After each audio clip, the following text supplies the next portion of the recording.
You can call this meeting or a special meeting of the Historic District Commission to order at 6:04.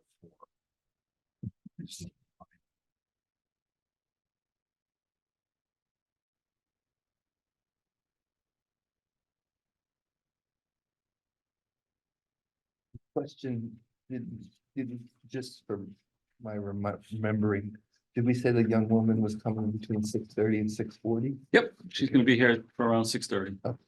With her. So I think instead of going back through page by page, does anyone have?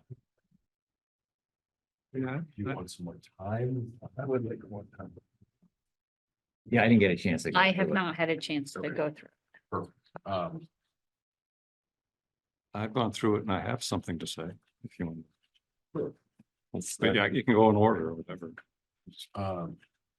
Yeah, I'm just trying to think how I want to do it, because I didn't get your changes until Thursday. It's my fault. No, it's not, but then I didn't get a chance to actually do it until like Sunday, so that's why I kind of got out of it. Like, I don't know that it makes a lot of sense for us to do it page by page, so I agree. maybe Ted will take your comments, and then we just Sure. close it. Yeah. And then we'll do the 6:30. Yeah, I think that's a great. Okay. I think it's well done. I like everything that's in it. I was thinking that I might change my mind a year later about some of the things that I thought were controversial back at the beginning on the procedures, but everything looks good to me. I would make the comment that on Eric on page, I guess it's I-12. Yep. It's got a lot of stuff on it. I think I understand it and I understand the intent and I'm fine with the intent. But it's kind of, to me, it's the only part that's veering into legal stuff. Because it's talking about enforcement and notice of violation and stuff like that. Okay. Which might all be fine. I'm not saying there's anything wrong with that. As I understand it, it's all fine. But that's the only paragraph that I would draw the attention of the town legal guy and say, have him look at that and make sure that it doesn't give him any heartburn. Because maybe a little edit on it might make it satisfy him and also, or her, and also get what we're trying to get. Sure. Just so you know, the second paragraph where it says certificate of appropriateness, I cut and pasted the whole section, but the only change on that paragraph was just two typos that Bill picked up. Years and extension. So that paragraph is Right. existing. The second paragraph, the first two sentences are the same. It starts with minor and incidental changes. That was the real change. From there until specially scheduled meeting, everything else is basically the same. Okay, well then maybe I misread, I thought too quick. I thought the changes were minor changes we can do in old business if we add them to the agenda. That's in this part, or is that in another part? Oh, you're talking about actually what it says? Yeah, the changes from what we currently do procedurally. Where that in an old business section of a regular meeting, we can add somebody to the agenda and then make a minor change if they had a very minor change and approve a very minor change. I mean, it's in here somewhere. A minor or incidental changes may be approved by the Historic District Commission. I'm looking at the middle of the page. Yep. So that's a change from before, because we're articulating That's that correct, it's a yeah. practice we're doing, but now you put it in the book. And then the other thing that felt like a change to me was that they can't get a certificate if they got any outstanding violations. That's definitely a change too. Yeah. So, and there was one other one, and I'm good with all those. I just thought I'd just highlight them because they're significant and make sure the lawyer's like, you can do that, or you can't do that. Check all my red lines, right? Yeah, yeah, he'll check everything just to make Okay. sure that there's no context that's, gonna cause a problem.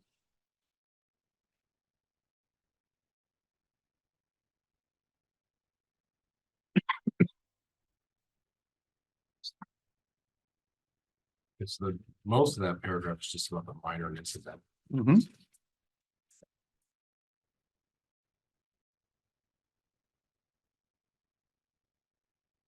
Is the lawyer going to look at only the red? Or was it gonna start from page 1 and go to page 99? When we send it to him, I would probably have him review the changes and the potential of how the changes may affect existing sections. That would probably, when I forward it to him, and he will probably do that anyway. In the past, when I was on the zoning board in Canterbury, that's what happened. It got kicked back to us because it said, if you add this, it's gonna affect this. If you add this, it's gonna affect that. So when he was up there, he did that.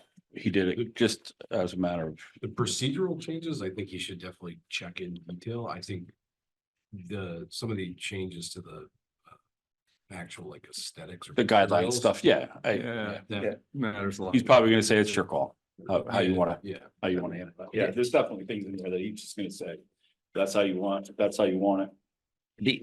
I just had a question about, oh, never mind. Well, I had one other question, Eric. Sure. If there's not a problem, but early in, we edited building structures and property, and I was just curious, well, why did we add property? You know what I mean? Yeah, where was that? I actually kind of read that again. And it's okay that it had, I'm not saying delete it. I was just curious, what, did we have something particular in mind when we put that word in? Do you remember where that was? Oh, here it goes.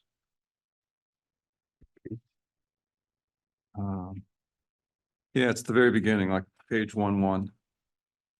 I think because we did it because technically like pergolas and other elements, staircases, things like that, like, I just Just using a example. catch-all for other stuff. Yeah, I mean, like, the staircase to the treehouse. It's not a building, it's not a structure. Oh, Like, okay. what is it? Yeah, all right. Well, maybe it's a structure, I don't know, but And don't we do the, like you got it, on top of the roof covers the chimney, not covers chimney. but Cupolas, Cupola. Yeah. Thank you. that would probably be under building structure though. yeah, Okay. I think it was. It's just okay. I was Yeah. just curious if we, Yeah, I mean, you obviously are gonna have things on the property that are not considered structures. That you guys are probably still gonna look at. Wall, retaining walls. Yeah, retaining walls, The fences, the electric on the Mhm. gravel street house. right, right. So That's not part of the building structure. I don't think it really matters one way or the other. No, I just, Cleaner. yeah. But no, when I was doing the edits, I was thinking the same thing. I should remember how we did it, but it just flowed. So I didn't- Probably gives you, in addition to your regular descriptions of, view from the street, blah, blah, blah. It gives you a probably more encompassing by saying property, I think so too. It's fine. Yeah, it's interesting because we kind of added more by adding property, but then we got rid of some by changing it to materially. Right. So, but I think it's just, I think both are a more reasonable way of looking at it. Yeah, I think it's good.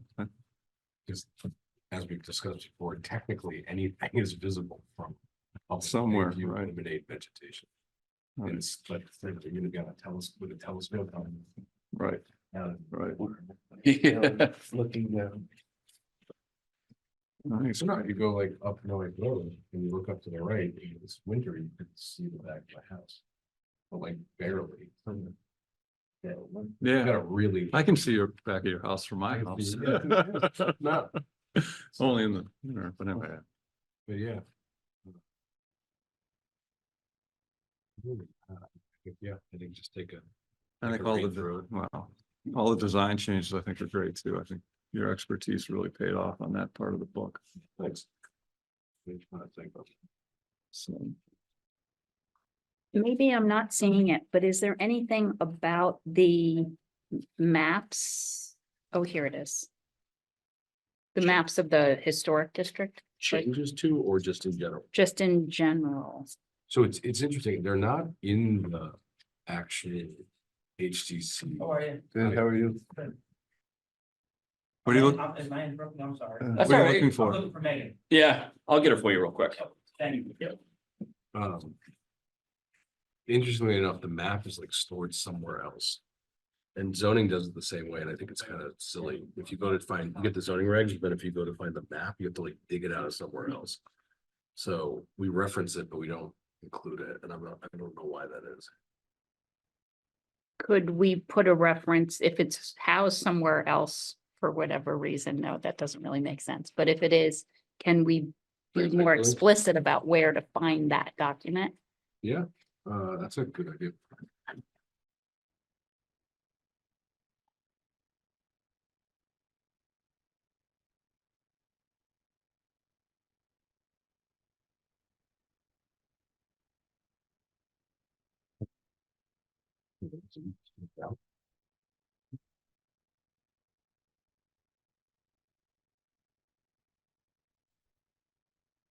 Where is it? There's a reference on On the table of content, to a map, but then it wasn't. and then when you go to page 3, there's no page 3. Well, whatever the one you buy for $10 from the town, then. It's got a couple things. It's got all these guys, the front, Oh, that's why. Oh, so they do. yeah. Okay, so it must just be added in. But not Okay. in the But it not- might- it might not not in be the in the Word version. electronic. The other thing that the printout one gets is artwork. Oh, Examples of stuff, well, I've never seen that. which I think is cool. When I was thinking about getting on, I was Maybe when then they just gave us the document, the Word document, and then there's the PDF. Okay, if you go to the town website, you get this, though, you don't get the pictures or the maps. So we should make sure that gets So updated. somehow, yeah, that's a good catch, I think.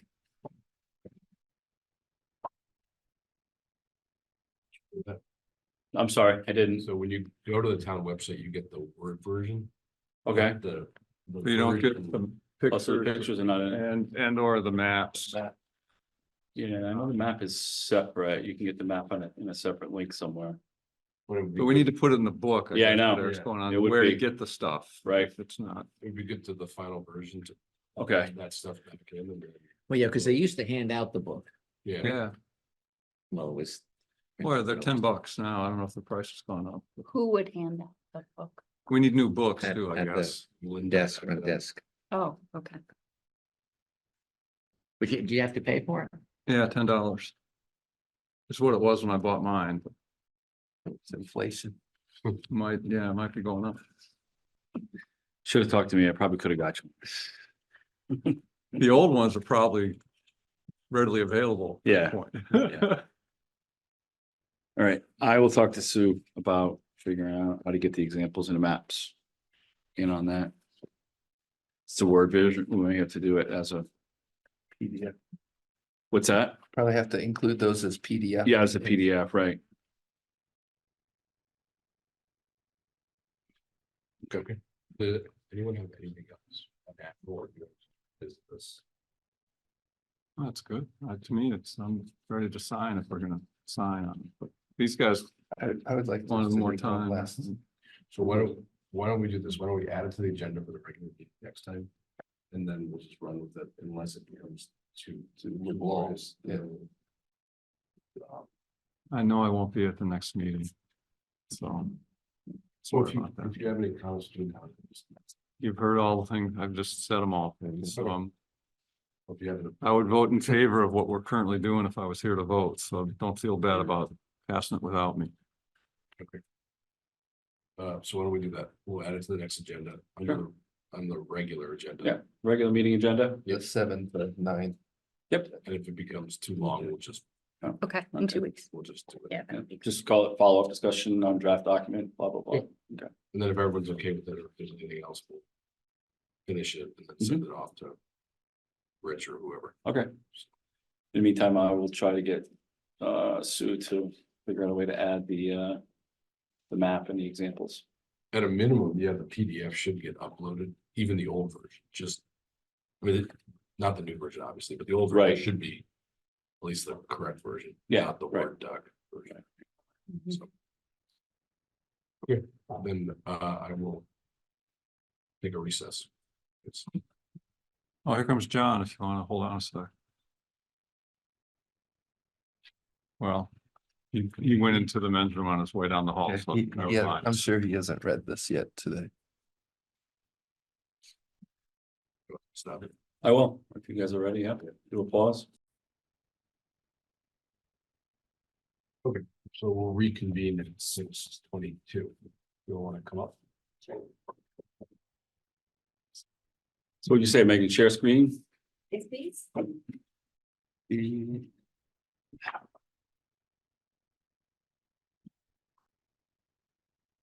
Multiple participants can share simultaneously? Is that what you want?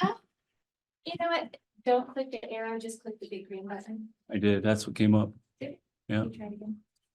No, yeah, Oh, there we go. there we go. And Where's your- Agency presentation. double click it. There you we go. go, and then if you could press the little presentation button. Where?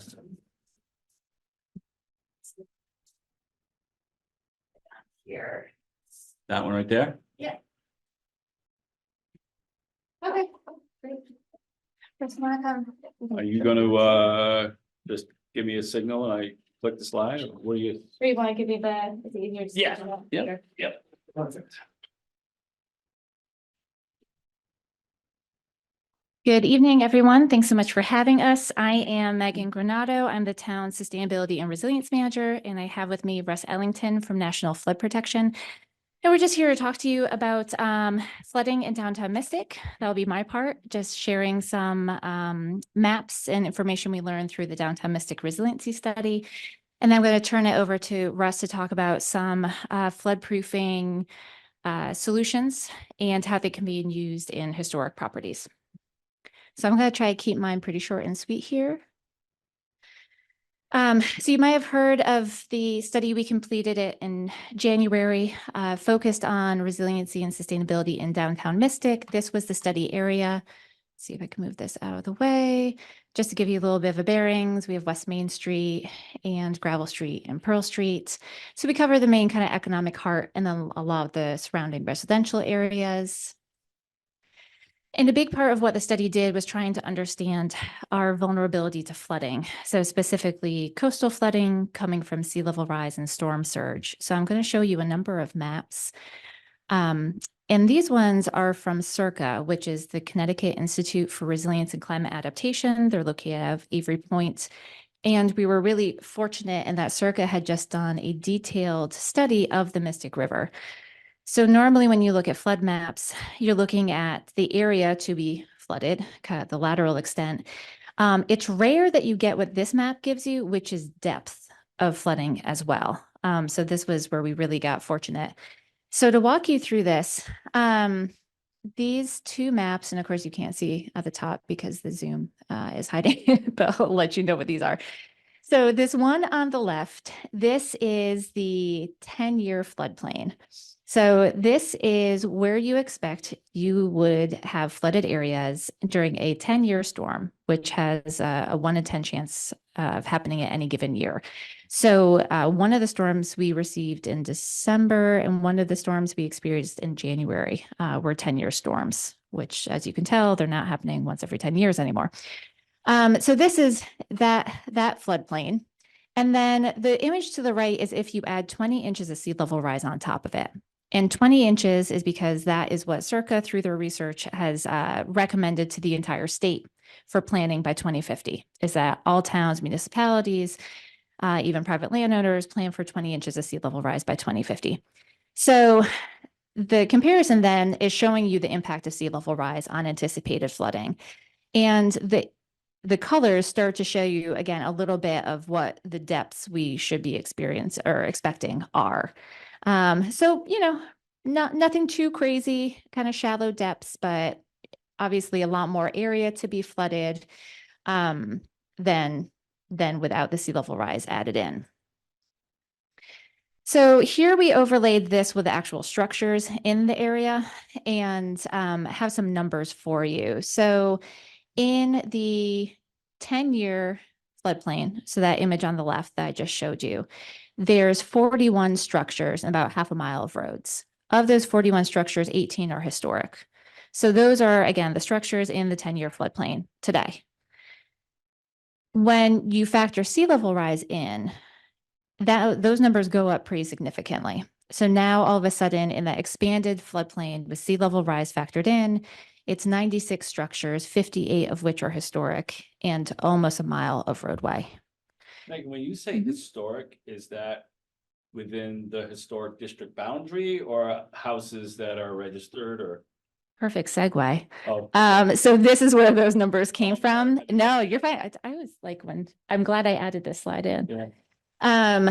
So where we got this from was largely the state data set, where all of the light blue ones are on the national register, and then light green are inventoried, yellow are on the National Register of Non-Contributing, and then there's a couple in the state register as well. So that's kind of what I mean as that classification of historic. Well, the whole historic district is part of the national historic. It's a national historic landmark, the whole district itself. I looked at your geography of what the Mystic Historic District was, and it looked like, I mean, our study area was at the core of it. I think some of it expands outside of our study area. So it's not inclusive of all of the properties that are under your purview, but certainly a lot of them. Mhm. Floods. So yeah, so here, if you look at the dark blue areas, you can kind of pick up or see the properties that are in the area to be flooded, in the future with sea level rise. You might be looking at these maps and saying, well, Megan, some of these areas already do flood. Part of that is because all of these areas are also connected, right? So part of the issue we have on Pearl Street, for example, is we think that there's stormwater coming in through the stormwater system during high tide events, and that's actually surcharging some flooding back here. So, models are only as good as models are, but they still are very helpful in kind of understanding the patterns of inundation and what we should be expecting. So this is the same comparison now, but this is the 100-year flood. And I will say Circa's model is a lot more conservative than FEMA's, which I'm going to show you in a minute. But again, same thing. This is what Circa models as the present day 100-year floodplain. And then the image on the right is if you add sea level rise in. And the thing to point out here are, again, the colors. We're getting much more up towards like 5-6 feet of depth in some of these areas. So that's really the striking thing about the modeling results with the 100-year flood. Same comparison here. This is the FEMA floodplain, which is the regulatory floodplain, which is why we move forward with that for actually looking at the number of structures. In the current present day, there's 212 structures, 154 of which are historic, and 1.5 miles of roadway. Adding in sea level rise doesn't do a ton here in terms of lateral extent of flooding. And that's because the floodplain is naturally kind of, it's kept from moving any further west by the huge change in topography we have there. So sea level rise is going to make your depth of flooding worse, but it's not going to flood a ton of additional area when you're looking at a 100-year storm. But it increases the numbers up to 223 structures, 158 historic, and 1.66 miles of roadway. And again, here's where the historic structures are that I referenced. One other plug is that flooding isn't only coastal, right? We're getting these larger, more intense precipitation events. And so we did some very preliminary stormwater modeling that also showed areas of stormwater vulnerability, which is pretty much just about everywhere. So that's a big contributing factor, right? We're having storms where the tide comes up. We're also getting hit with huge amounts of precipitation. And so all of our systems are overwhelmed. We have a lot of water on the roads. And that's kind of what we're looking at here. So I know I went through that super, super fast, but the final report that had all these images is online in 2 places. The first being the Greater Groton site we have for the project, and then also on the Groton Planning Development Services website. And with that, to talk about what we can do about it. I think it's really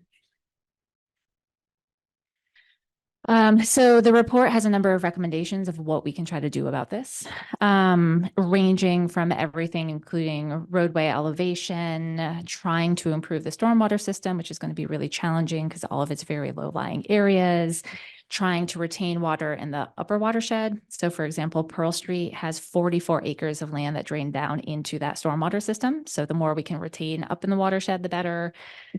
Of course, community engagement, outreach, trying to work with individual property owners on what they can do within their own properties to try to make them more resilient to flood impacts.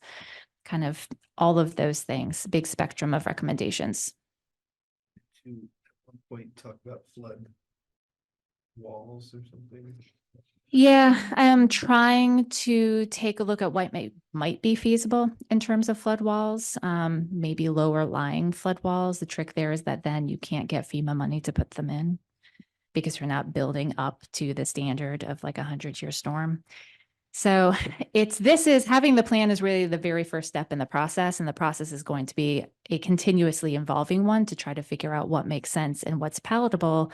We don't want people leaving Mystic in terms of, where they live and where they work, because it is such a special place, but we have to continue to try to figure out what to do about this water, because that's also having such a big impact.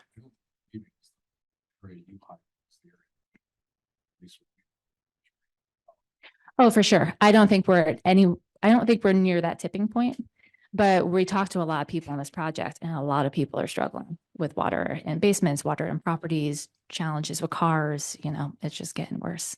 I'm just Debbie down. Mhm. At the end of the day, a lot of this land you're looking at Mhm. is filled land. Yeah. Gravel streets, called gravel streets, used to be a marsh. Mhm. And at the, right.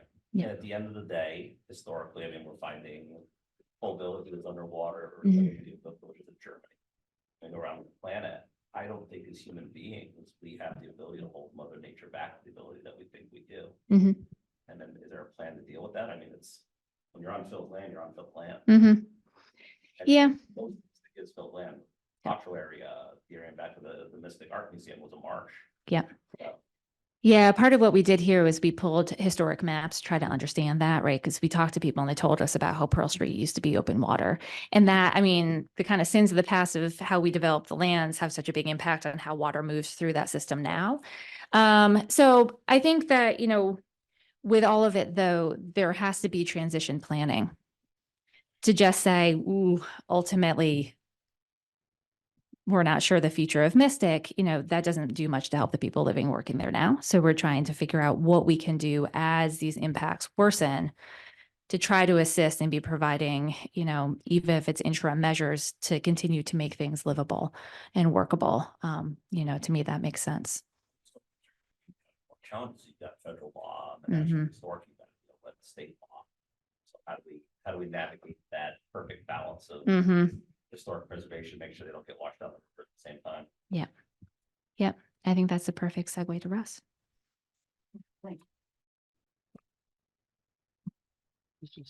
Yeah. So if you click it, will advance the slide in yours. I think you're clicking the left one. If you click the right one. We should have Megan come to our meetings if we need any technical support. Too. I agree. Yeah. There We we go. reviewed this earlier this afternoon, what was gonna happen and who was gonna be the person to get us into this slideshow and then get us out. Well, I want to thank everybody for having me. Megan, thank you. We met about a month ago to go over kind of my company and what we do. My name's Russ Ellington. I'm the owner and president of National Flood Protection. We're a 10-year company that has provided commercial building, just kind of off the start. We're not a residential. Anything that we do is not a residential application. Typically FEMA guidelines and building codes do not allow you to dry flood-proof a residential structure. The only way to protect it is to elevate it. But we're commercial building based. We are the national rep for a manufacturer called Flood Panel, which is based out of Jupiter, Florida, and they fabricate commercial building flood barriers. Like I said, we've been doing this for 10 years and we have a crew of guys that travel the country, and we are truly a national company that furnish and install these flood barriers, and we'll kind of get into some of the different products, the different applications, kind of the history and the way that we approach each project. We actually, it's kind of funny, we were in this publication, the Secretary of the Interior Standards for Rehabilitation and Guidelines on Flood Adaptation for Historic Buildings. This right here is called the Revolution Mill, and it's in Greensboro, North Carolina. As you'll see as we get through this presentation, that this product here, our stackable flood log, was used to help mitigate flooding damage at this building. The way they did this, because it was a historic building, and obviously we all know when you get into the historic nature of these buildings, aesthetics typically is the driving force and what you're allowed to actually modify and do to the structure itself. What they did here, just a quick recap of this project, is the Belk Architecture. I believe they're based out of North Carolina. Their solution was to actually put the flood barriers inside the building, and we have an application for that. So that way there was zero impact on the exterior of the building. Everything was done interior so that you were able to protect the building from the damage caused by floodwaters without altering, the aesthetic and historic nature of the building itself. A few more pictures of, and we'll get into, you'll see, kind of how these stackable flood barriers, aluminum gasketed product works with each application. But this was that building. I want to say there was 8 to 10 openings that they protected. What they didn't have to do, I think I mentioned, was alter not just the exterior of the building and the appearance, but also the structural capacity. Structural engineering was obviously done to do an evaluation to make sure that holding back the floodwaters didn't do more damage to the structure. Because as you know, when the building gets flooded, there's static pressure on both sides of the walls. You've got equalized pressure and there's really zero pressure on the structure. But when you keep 4 or 5 feet of water out of the building, that hydrostatic pressure on the outside of the building has to be able to withstand that. And if it can't, you're going to do more structural damage to the building than you would just allowing it to flood. So another project that we were involved with in Maryland, the Peel Center, historic in nature, same type of thing. I mean, we weren't able to really attach to certain elements of the building. They were able to do a little bit of alteration. They were able to get approval from their Historic Preservation Society to add some concrete slabs in order for these flood barriers to sit on. We were able to attach to the brick very minimal aesthetic implication, I guess. You'll see in some of the pictures following what is left. When these are not deployed pre-flood event, there's very minimal impact to the aesthetics of the building in certain applications that we have with this flood log product. Charleston, historic residents, they were able to, and this is on the interior courtyard of the building. So again, the exterior is out here.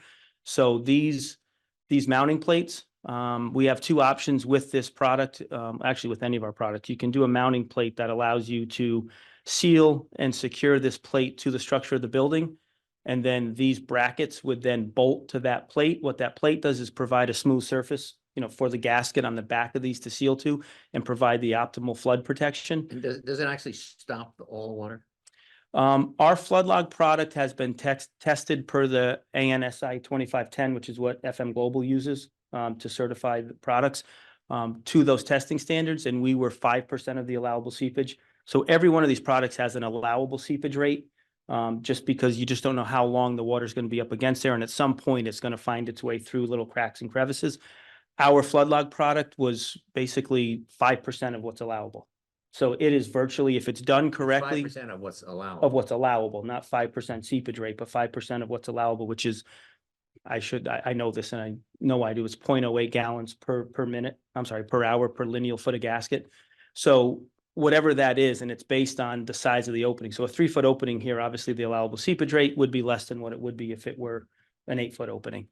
But what we're able to do with, with some of these conditions is there obviously has to be certain things in place for these to work properly and to achieve that, that allowable seepage rate that our testing provides. Can I ask a question? Sure, absolutely. Just, I believe your lock's gonna work great, but what's your experience with the rest of the building? The water finds its way in. Oh, sure. Yep. No, and it kind of depends on what ultimately are you trying to accomplish. Mhm. If you want to absolutely protect your building per the FEMA Technical Bulletin 3, and keep every drop of water out of your building that you can. This is only a certain part of that. This is one step in the process. I mean, the building envelope itself, your footings, your trench Yeah. drains, your sump pumps. I mean, all of that is spelled out in that bulletin. If you want to do this per the FEMA guidelines, this is just one step in that. So what this client decided to do is they were like, hey, we want to keep as much out as we can. We're not going to go through digging up around our footings and foundations and put trench drains in and, do sump pumps and waterproof the building envelope up to the 3 foot, which was the protection height here. We're just going to basically, we're going to put a Band-Aid on and keep as much out as we can. Yeah. And that's kind of the decision that has to be made is how far do you want to go in the process to protect that structure? And there are a lot of things that come into play. And since we're sitting here, historic preservation happens to be one of them. Yeah, so what I'm hearing you say is that the biggest leak was the door, for example. Correct, yep. You put a barrier on that, but then the next big storm, they discovered, oh, we have some coming in this corner of the building. Yeah, no That's- question. I mean, yeah, They if find through the new- they basement, find through new cracks, I mean, paths. weep holes in brick. I mean, there's 1,000 different places that water could trickle Right, in. But you start just working down the list. Just from my experience as Yeah. a builder, I think these are really, I think what you're providing is a really great solution. If someone's gonna dry floodproof in new construction or Mhm. have something. Mhm. On some of the older structures that we have, putting this on is unfortunate. But it's really good to know about this because as people do redo properties Right. and they're forced to dry floodproof it, this is gonna be a component of that. But if you take some of the old 1800s, It'll leak in other Yeah. places. yeah, clapboard. Mhm. It's just. No, Well, and exactly. You It's- also, you talked about it with the. No, sustain- you're exactly right. With the sustainability study that you also get a lot of, at Randall's Wharf, for example, when we've had major flooding, well, it gets in through the doors, but it Yeah. also, surges up through the, storm drain system, which doesn't have backflow preventers on it. So, Yeah. just right up through the garage floor. And the other thing that we noticed is that, where the electrical service came in, the panels there were not really sealed up and it was just surged right up through there too. Yeah, right. The other thing that was interesting too, though, was that when the storm ended, because we have one low level space in the building, just sucked the water right out of it. Hmm. It was dry Mhm. 5 hours later. It just went back, it like siphoned it out. We didn't have to pump. Yeah, no, there's definitely an entire process. And to your point, Eric, it's just sometimes this isn't going to do anything. I mean, you're really not going to, your return on investment to spend the money for this isn't going Depends. to be there. But it's But I the think- first, yeah. I just think we should all be conscious. of Aesthetic and application point of view, Mhm. especially in stuff that's rehab.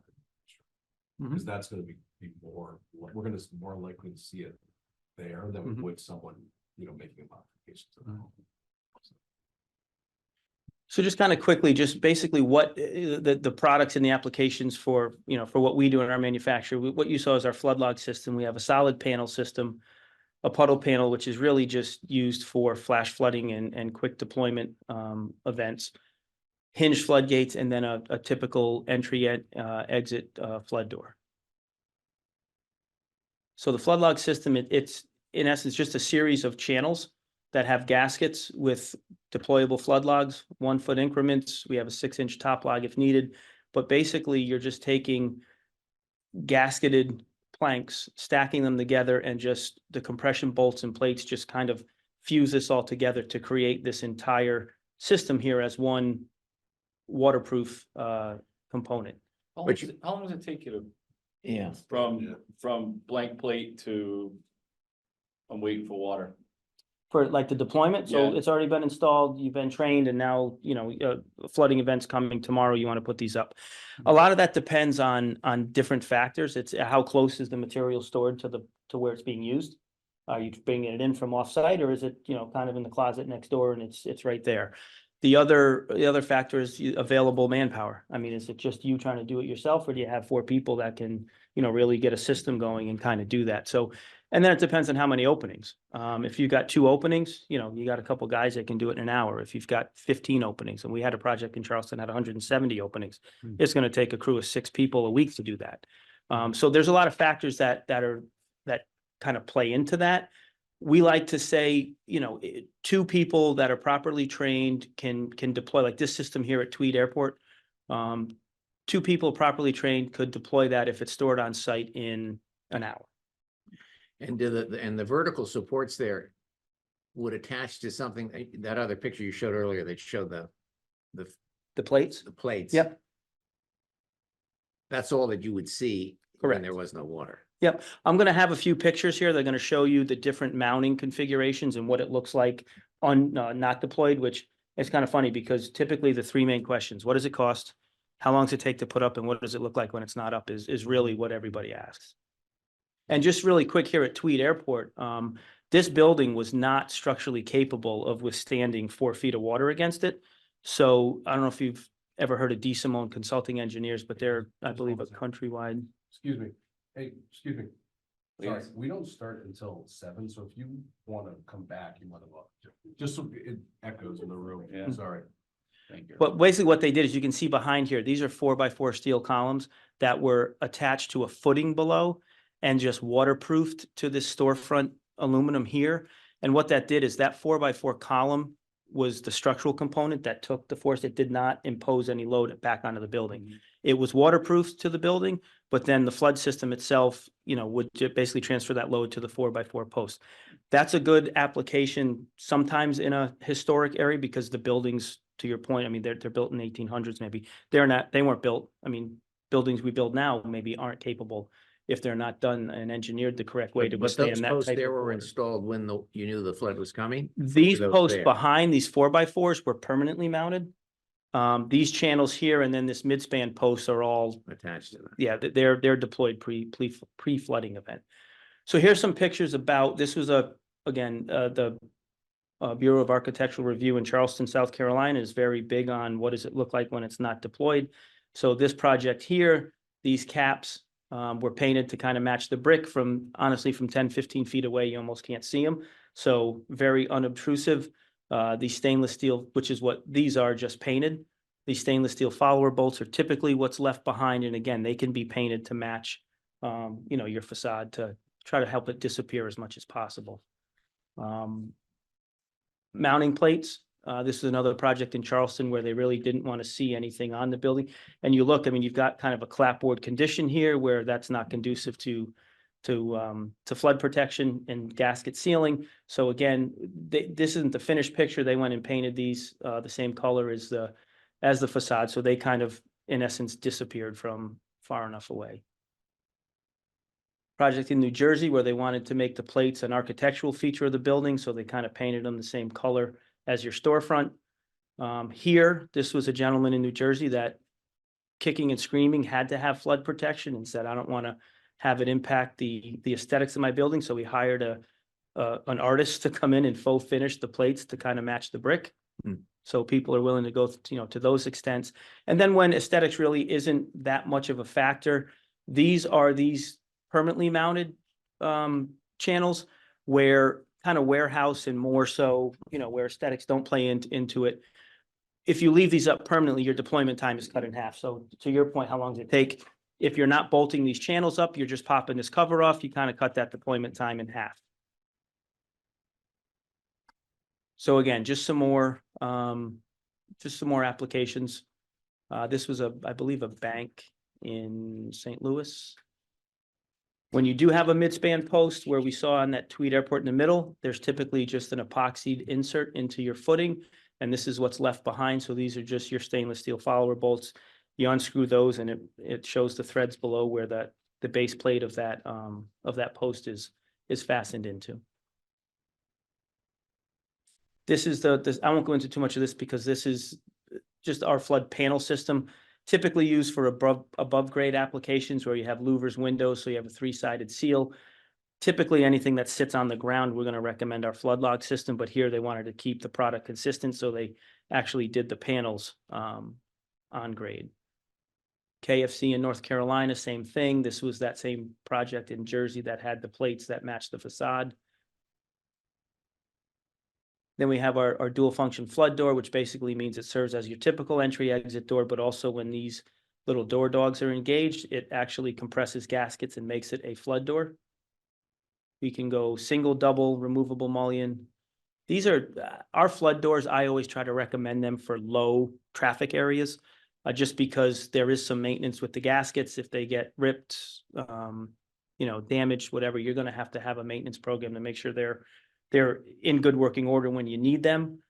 So mechanical rooms, is probably the biggest application for these because they're very low traffic areas. It's a flood door cost, Flood door, like your typical, like this, oops, I'm going the wrong way. 306. Oh geez, I'm really going the wrong way. Can I go back? How do I go back? Thanks.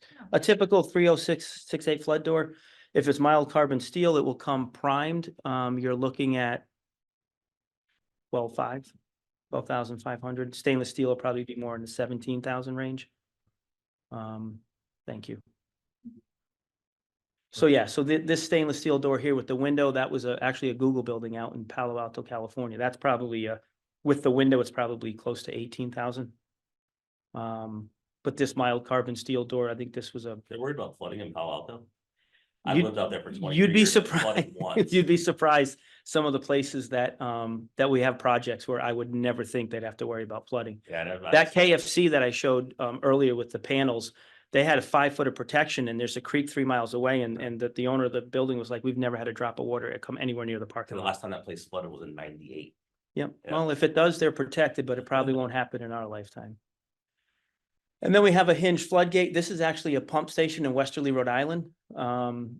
They just built a flood wall around the pump station and said we need to drive in and out every once in a while. So we fabricated a double door floodgate, which works in essence like our flood doors. It's just bigger, wider, taller. Our puddle panel, I'm not going to get too much into. This is probably sold 6 or 7 of these over the last 10 years. You need this stainless steel frame to be permanently mounted, which some people don't like. It is a pretty quick deployed system, but it's not engineered. It doesn't meet any of the FEMA or ASCE or Army Corps standards because it's just basically, you think you're going to get a flash flood, you throw it up and you hope, you don't get too much water there. One of the things also that we get into, we don't sell these products, but a partner that we have that distributes for a couple different perimeter barrier manufacturers. These are mainly, they're not building specific or opening specific. They're more for, you want to protect, an entire street. You can surround a city block. I think knowing Mystic growing up in Stonington, some of the applications, something like this could be a potential use for somewhere maybe closer to the river where you've got like buildings that are connected and you almost maybe want to just kind of protect an entire storefront. They typically don't tie back to a building, so they're more of just diverting water away from a structure. But there is a use for these in certain applications. And then passive systems, my favorite, because there's no human intervention. This system right here basically just sits in the ground. The water comes in and it's buoyant, so no human intervention. You get a flooding event, it fills this chamber, this rises up, and then the water seals it against some tracks behind it. Same with this. This is a school in New Jersey that we did. This is the finished product. And then this is what it looks like deployed, but you have a almost like a trench drain in front that will fill up. And then as the water fills in, this gate just rises up. So again, it's always in place, no human intervention. So at 3 a.m, if you get a flood event, you don't have to go out and deploy it. The problem is something like this will cost probably 5 times what a deployable system does. So it's the cost benefit ratio of, we're going to pay 5 times more, but once it's in place and we're done, we never have to worry about it. There's nothing to store, there's nothing to deploy, nothing to get damaged. And then this is just a kind of a small sampling of the areas that we've worked in. Like I said, we truly are a national company. We've worked in Puerto Rico, the Bahamas. We have a couple projects where we're looking at in the Bahamas currently, and one in, I don't even know, some South American country. And then that's me, and that's it.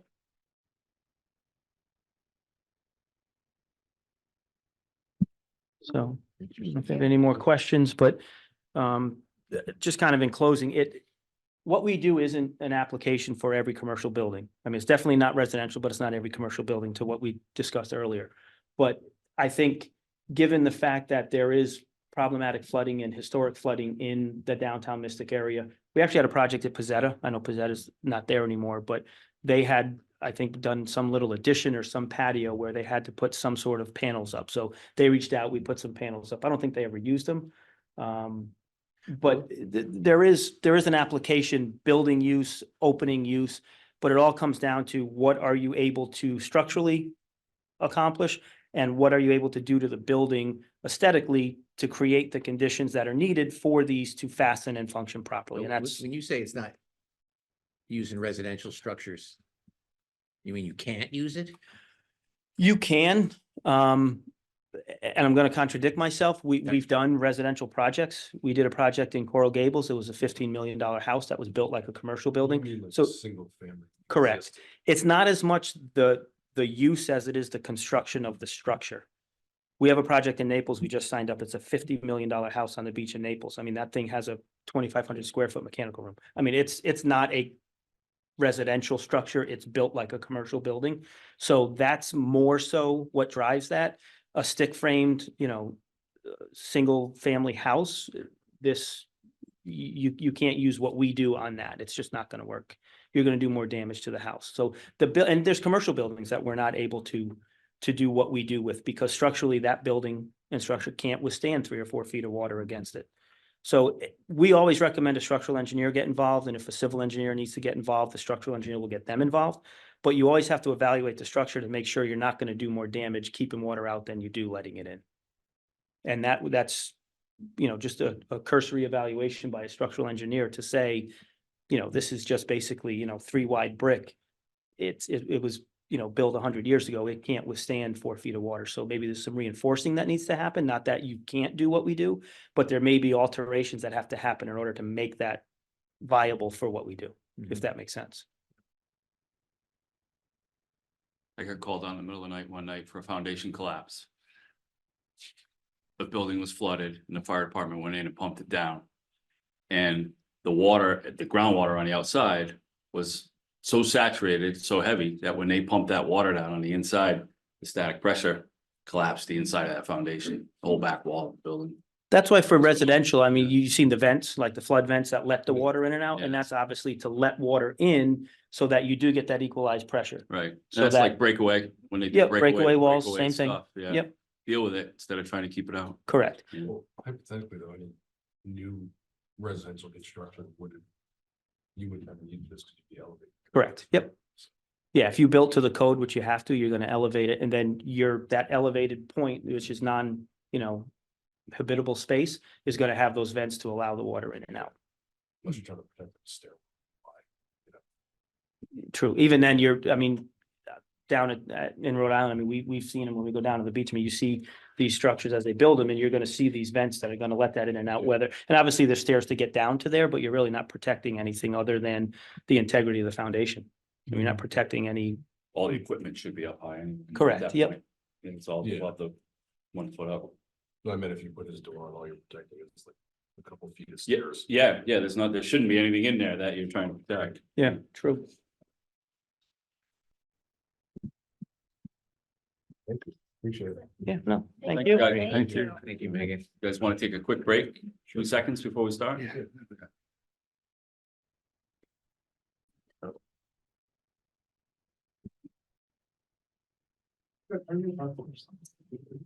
Mr. Brady, you want these?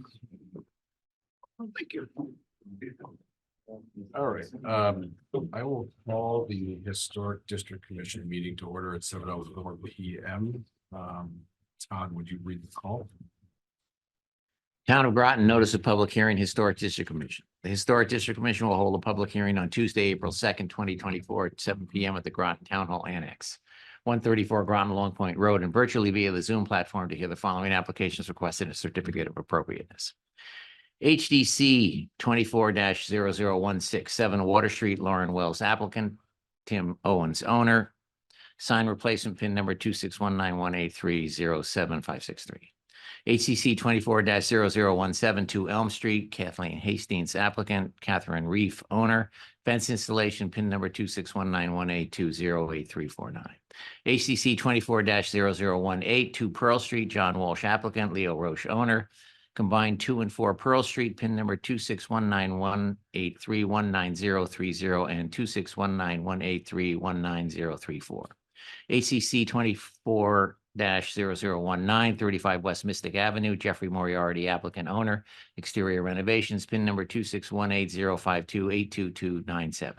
ACC 24-0020, 37 Pearl Street, Julie Wicker, applicant owner, fence installation and porch replacement, pin number 26191842034. A Zoom meeting link will be posted to the town's website meetings calendar. Applications are on file and available for public inspection during the normal business hours at the Planning Department, 134 Groton Long Point Road, Groton, Connecticut, dated this 26th day of March 2024 at Groton, Connecticut. Todd Brady, Secretary. Thank you. I will waive the hearing procedures. If anyone wants to read them, they're over there on the sheet. And we will jump right in with public hearings. We'll start with the HTC 24-0006, 5 Prospect Street. That was continued. That's continued. Moving on to HTC 24-0016, 7 Water Street. There. Come on up.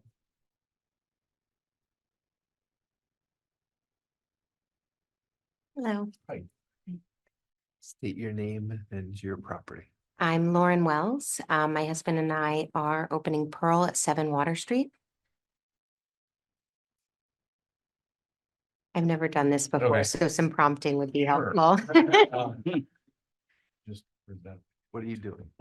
I'm following up. Sue had told me to come back and make sure that everything that we submitted a couple weeks ago was Sure. approved. If there were any complaints that came in for a sign replacement. Did that get approved over the last, No. or was it pre-app? It was, yeah. It was pre-app, okay. What is that? You're just gonna wanna go, you have to present it like you never cleaned. Okay, So you're just gonna have to go through his photos. There's a camera right there, so. 1 second. There you go. Yeah. In the ceiling there, Yeah. just Oh, kinda nice. walk Okay. us through but you gotta flip it around. And you have to rotate it 180. There you go. And All just right. walk us through as if we don't know. okay. So my husband Moses and I are, have leased the 7 Water Street from Tim Owens. It used to be Pizzetta Restaurant. It's now Pearl Provisions and Tipples. Downstairs is Pearl Parlor. There, we just would like to hang a sign where the Pizzetta sign used to be. It's the exact same size and shape, just simply states our new restaurant name versus the, oh, Sure, so just show us that photo where it's gonna go. Yep. so this is where it was. And this is where it will be. It's again, the same placement, same size, same shape, just different name. And then just. Yep. That one there. But it's gonna go on the other side of the porch. Unfortunately, no, Oh. it's where it was. It's where it is currently and was there's no photo Okay. of Okay. that. There's only the old photo. The So it's on the right. the hanger is still there. We're literally just swapping out the sign. Oh, okay.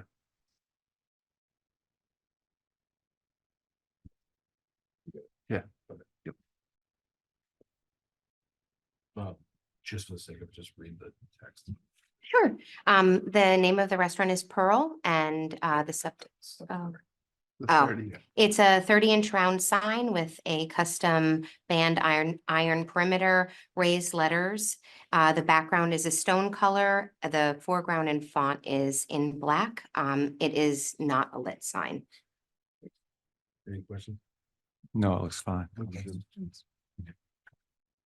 Thank So, you. Yep. That was all in the Great. previous submission. Yeah. Yeah.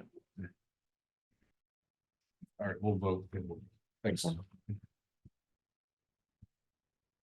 Does anyone in the audience having to say in support of the application? Anyone against the application? All right, HTC 24-0016 is closed.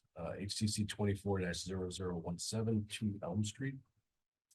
Come on up.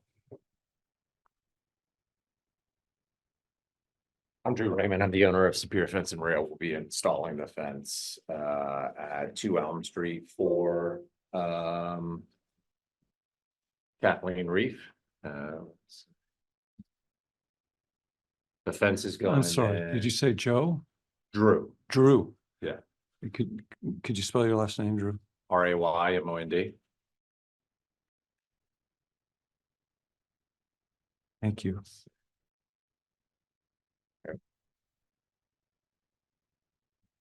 So cap and trim will go in the same place that the stockade is in, and then the picket will go in the same place that they currently have pickets. Layout for context is here. That's the exact layout of their current fence. No changes to layout or anything. On this end right here, we are taking about 8 feet off of the fence. So it'll be less fence that's currently there. So the reason there was some communication with the office regarding whether this really even had to come in as a like for like. The fence style of the tall fence is slightly different. It's a regular stockade fence that's there right now as opposed to a plank Cap and trim. with a cap and rail on it. Yeah. That coupled with the fact that you guys typically in recent history have wanted to look at and make conditions of heights not to exceed. We made a recommendation that they come in and present. You just pass those two around. Do you have a picture of the current fence? I think those were submitted on the application from the homeowner, but I don't have those myself. Yep. Like this. Yep, that's it. Thank you. Hopefully ours looks much better now.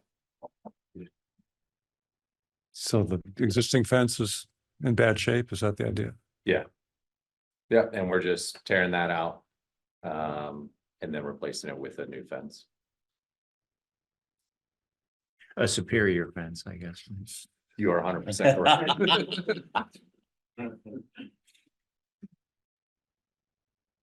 And I'm sorry, I missed, how high is it gonna be?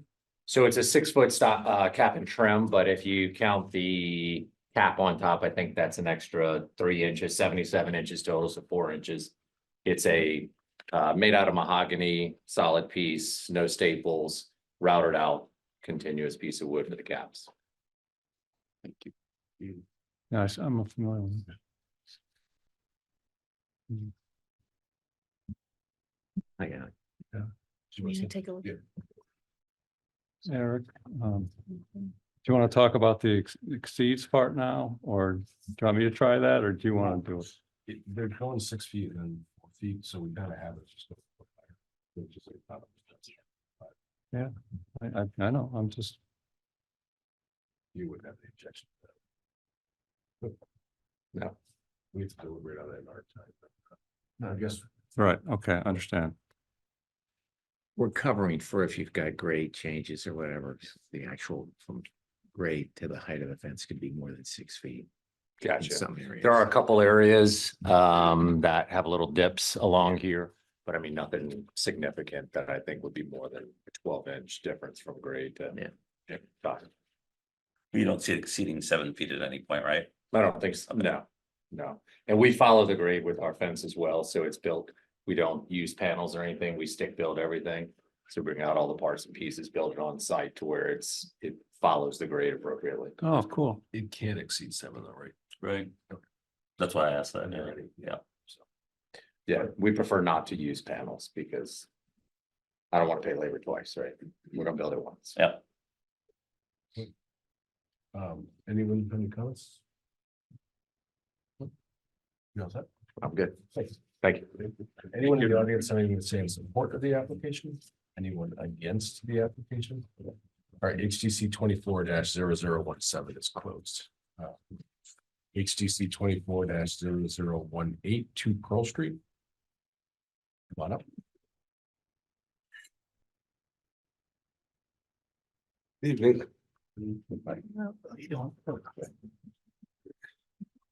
My name is John Walsh. I'm the architect for the project, and with me tonight, I have Leo Roach, the owner of the property. I was before you 2 weeks ago. And this is for number 2 and 4 Pearl Street. Upside down. Just want this here.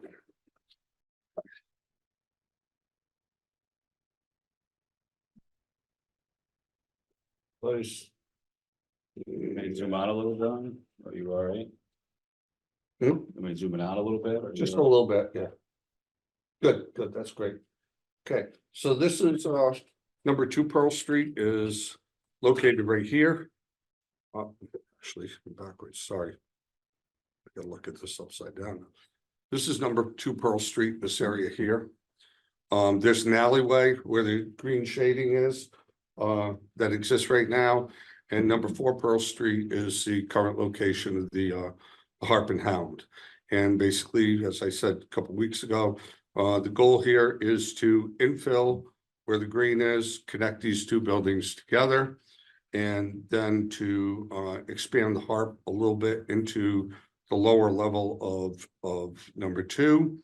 Flower shop area of number 2 Pearl Street, retail space remains. And then upstairs, the apartment that used to exist and still exists by tax card will remain. Commercial kitchen remains above the Harp, and then a new apartment, new 1-bedroom apartment above the retail space, the flower shop. So let's see if I can get this here. Okay. This is the existing, looking at it right now, the way it looks. This is where the alley is. There's a small gate. Electrical's hidden behind this. It's a little hard to see because it put down low light, but the building actually comes in towards the back. The back of that alley is only about 1.5 feet, 2 foot wide. Okay, where the front is probably about 7 feet wide. Okay, so that's the existing. And then the proposed would be to extend the roof over from number 2. Create a similar parapet, match the details. The gate and all stay to the front, to the roadside. The electric panel there on the Harp will remain. And that new addition connector is stepped back about 4 or 5 feet from the gate. And you'd be residing. We'd be residing this in, I thought we were doing it in wood. You want to do it in cement board though, right? Yeah. Okay, so it'll be, the siding will match what's there existing. We are putting in a couple of new windows here and here where I have them shown in the revision clouds. Those 2 windows will match the existing windows as double hungs, but they will be casements. They have to be for egress. And I believe I put a picture of that in with the application. Yeah. So I apologize for the color on it, but this is a typical Marvin simulated divided light done up as a casement unit. You can see them here as they're opening up. They'll have the grill pattern and everything to match what's existing. They'll have the sash bar will match existing, colors will match existing, but they will open for egress compliance. Okay. So. And do your plans, you want to use cement board? Is there any cement board on the building Yeah. now? Right now, the Harp is cement board. It is cement board, Yeah, so I you're got gonna match the cement board. So Cement board what continuity. does your plan say, wood or cement board, John? I think it just said wood. I don't remember if I even specified. I think I just said siding to match existing. Well, if you said that, you're okay.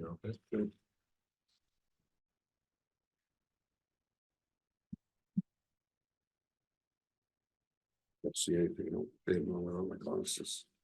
Hold on a second.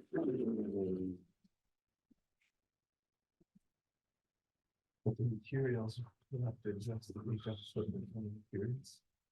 Once it's inside the maps and you're okay. Yeah. Oh, it just says siding and provide clapboard and corners with trim and wood. Yeah, it does say wood. Just. I'll just rewrite it. Just. And it's the initial, I think.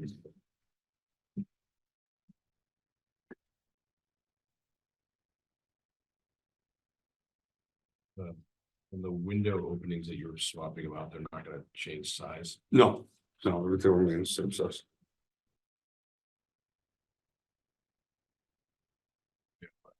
Yeah, no.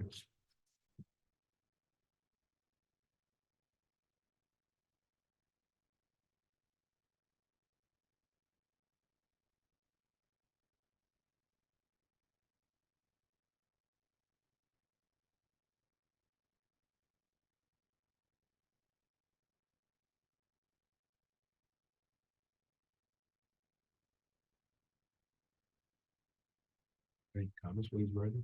Questions? Later. And there's no new windows on 2. No.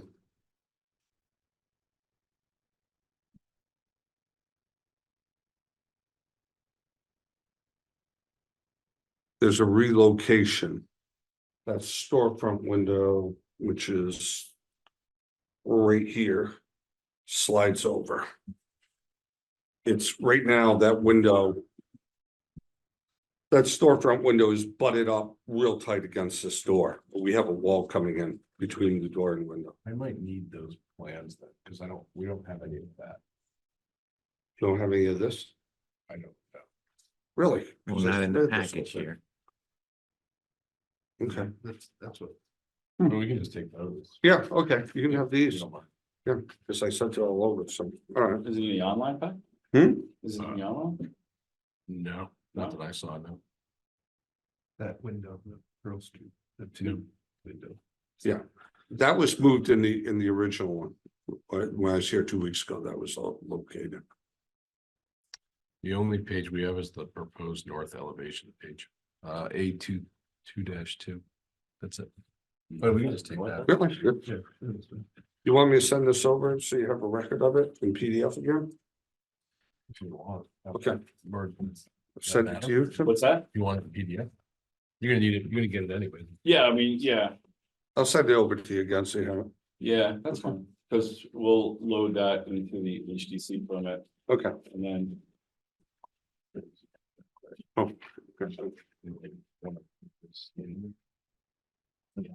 You got this stapler, Tim?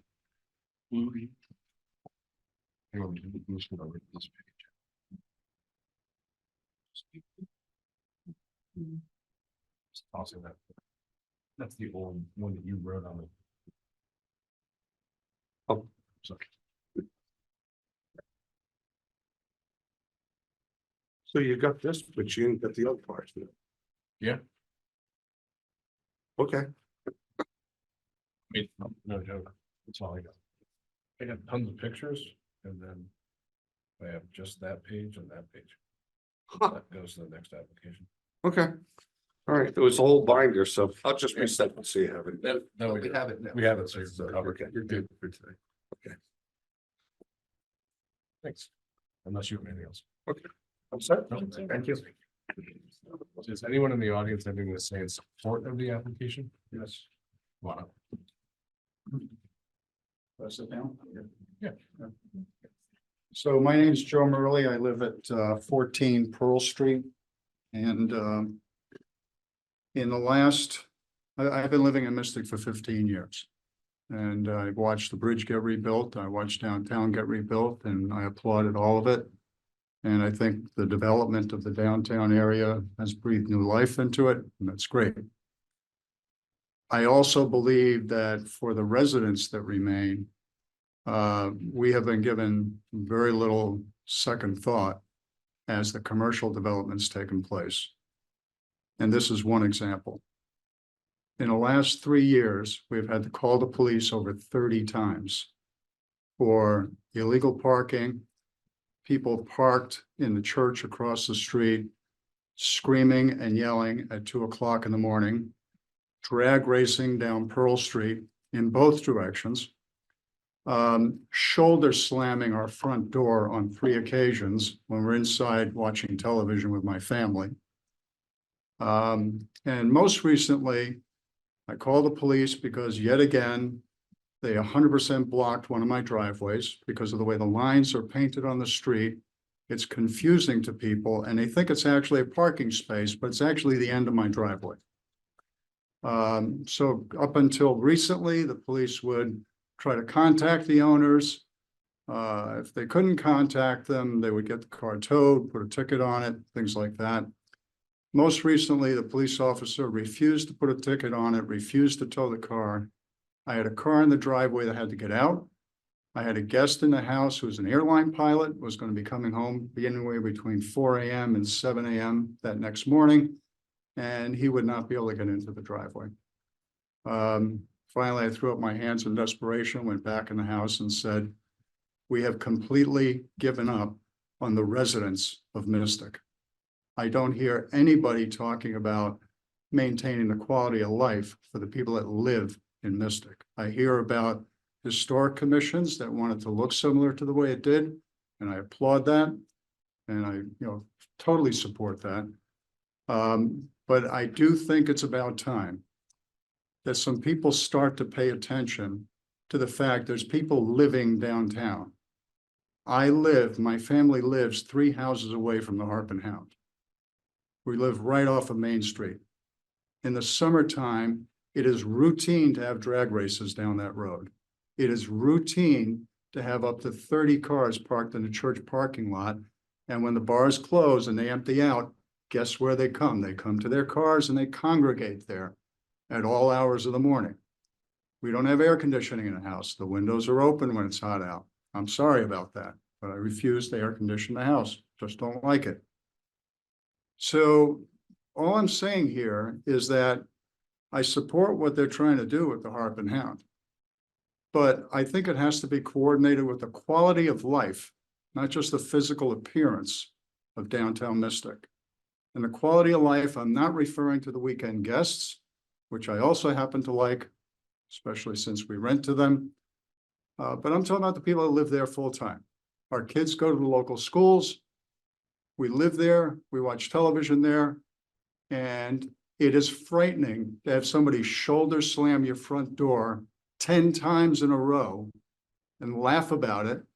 And then the police come and say, well, you should put up a Ring camera. No, I'm sorry. There should be a cop there. This happens every single weekend. It's not an off-putting thing. It's not a one-off thing that happens occasionally. Every single warm weekend, you can park there at closing time and see what I'm talking about. The police are not stationed there. They've gotten tired of answering my calls after I've called them over 30 times in 3 years. And most recently, they wouldn't even put a ticket on the windshield of a car that was 100% blocking the driveway. So I understand this may not be in your charter as a historic commission, but I think at least in an ancillary sense, it all goes with saving the character of this town. And it's about how we live in this town. It's not just about the weekend guests that come in and spend the money in the town. I'm very happy that this businesses have been successful. I don't happen to like a lot of the new restaurants, but that's personal taste. I like some of the older places where I could hang out at the bar and have a dinner and talk to people. Things have changed. I can go with that. But we should be able to live peaceably in our houses. And right now we can't. And I would ask this commission to consider the quality of life for the residents of Mystic in each and every one of these applications, not just the appearance. And I don't mean to poo-poo, the height of the fence is important. The way the sign looks is important. But it's a system, right? The police have to do their part. You have to do your part. And I have to do my part to voice what I see there every single weekend night. It's a major pain in my butt. I don't like getting up at 2 o'clock in the morning and standing out there and asking people to keep it down and have them laughing at me. So that's really all I need to say. If you have any questions, I'm happy to answer them. I'd be happy to repeat this for the police department as well, if I found somebody to speak to, but I haven't found anybody yet. But I'm really, really disappointed that I sat through 3 years of bridge reconstruction, another 5 years of the downtown street reconstruction, and it's coming together now, and we should be yielding the fruits of that. And as a resident, there should be something positive in it for us as a resident, a family that lives there. And it's been nothing but a major pain in the ass, excuse my French. So that's what I wanted to say. You will do with it what you will. If there's any way I can contribute more, please let me know. I'm happy to volunteer my time. I'm happy to explain to you in more detail what's gone on. But I feel like I've taken enough of your time. Do you have any questions? Appreciate it, Steve. Thank you. Thank you. Anyone else have anything to say in support or against the application? Okay, HTC 24-0018 is closed. Moving on to HTC 24-0019, 35 West Mystic Avenue. Hey, how Hi, are you? good evening. So Jeff Moriarty, 35 West Mystic Avenue. Same thing, just do it like. you've Yep, never- okay, good. So photo of my house. This is the gist map. So I'm at the close intersection of Noank Road and West Mystic Avenue on the south side. I'm here to apply for approval for windows, trim, siding, and roof. Okay. So photos. So this is front of my house, east side. This is the north side. South side. And then the back side, the west side, you can see a little bit of it down on Noank Road. If you look up, it's usually pretty blocked in the summer with greenery, but you can see kind of the roof structure.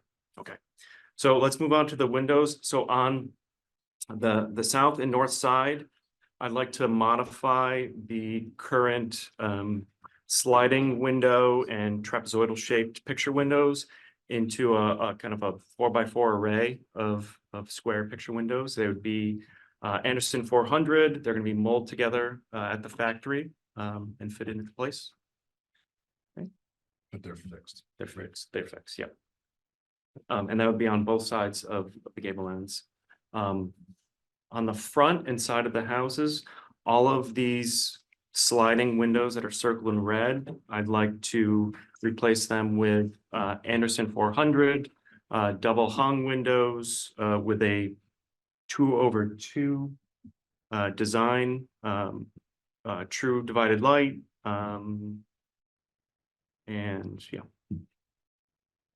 Okay, and then this front gang of 2 vertical windows, I want to replace that with it's kind of small, but 3 mold together picture windows of the same dimensions with a 2/2 grid design in each window. And those would be factory mold together as well. And fixed. And fixed. Individually, the top and the bottom are the same. Yes. Yeah. So And these are fixed. These are actually doors that are glued shut or something. what they So are. yeah. Okay.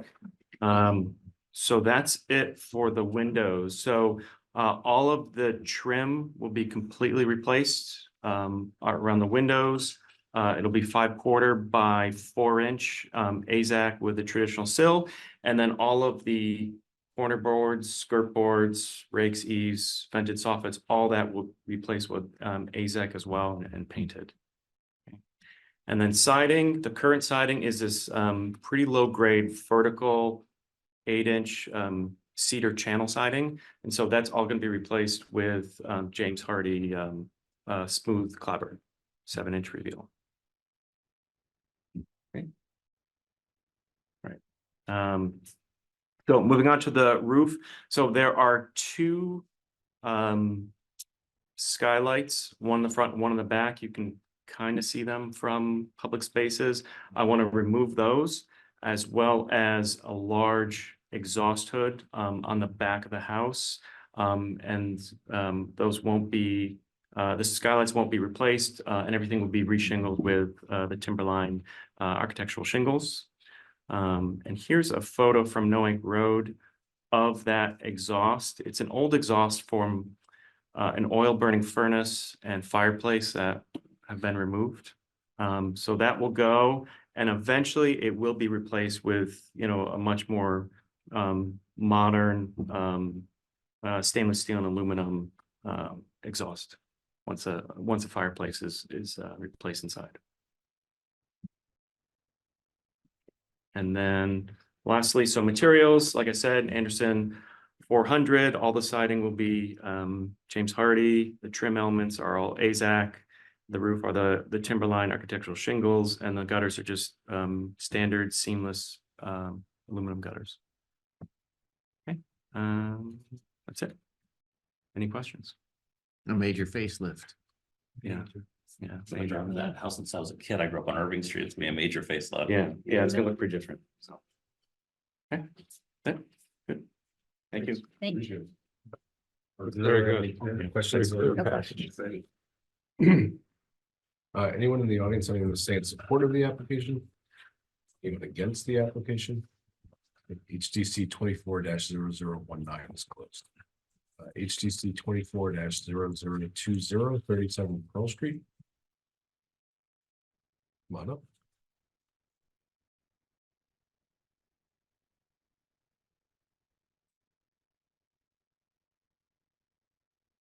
Hey. Hi. Good evening. How are you? So, hi. Good evening. Good evening. You have to introduce yourself. Yeah, I'm Julie Wicker, Wicker.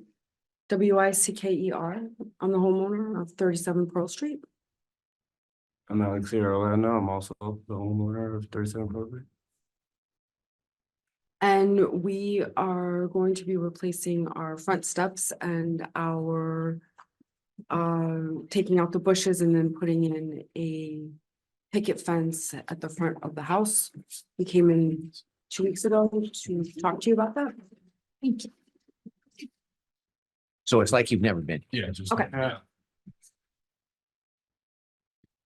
So that's the site plans, 37 Pearl. Just slide that around a little bit so there's like a clear shot of it for just a moment. Site plan, 37 Pearls. And then zoom out a little maybe. That's the front currently. And we want to replace them with stone steps. Similar to the ones that he's doing. And you guys have a white fence in yours, but this is how our front of the house looks right now. We want to remove those bushes and get that white fence installed. They won't have that white. Yeah. That one.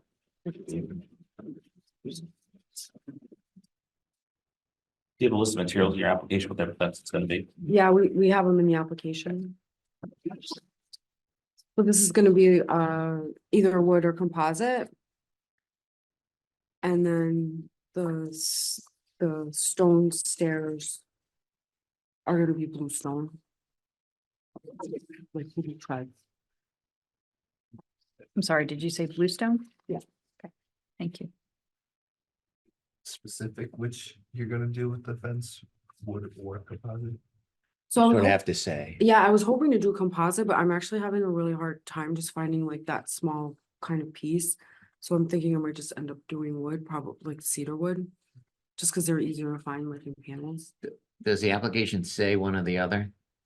Yeah, so two things we're gonna have to do. The stone veneer, you're just gonna need to provide us a spec on it. Okay, when you mean the stone veneer, you mean like this? Yeah. Yeah, okay, Just ask the A&D just to give you a cut sheet on it, okay, but we can still vote on it pending that. yeah, sure, yeah. And then as far as the fence, I would just wait until you find the fence you want. And then come back? Yeah, Okay, if you don't mind. yeah, all right, that's fine. Just because it's gonna be kind of complicated to approve something that we don't. Yeah, that we don't know what we're getting. Yeah, Yeah. I totally get that. Okay, if you don't- And I'm sorry, on the steps, you doing stone veneer and blue stone treads? I don't have your paperwork in front of me. yeah, I'm sorry, repeat. the How's the question. steps gonna be constructed? Yeah, it's. So, yeah, they're gonna look like this, essentially. They'll just be a little Blue bit. stone treads Yeah. with Yep. stone veneer on the sides? Correct. Okay. Just the veneer, we just need a cut sheet on. And I think someone asked this last time.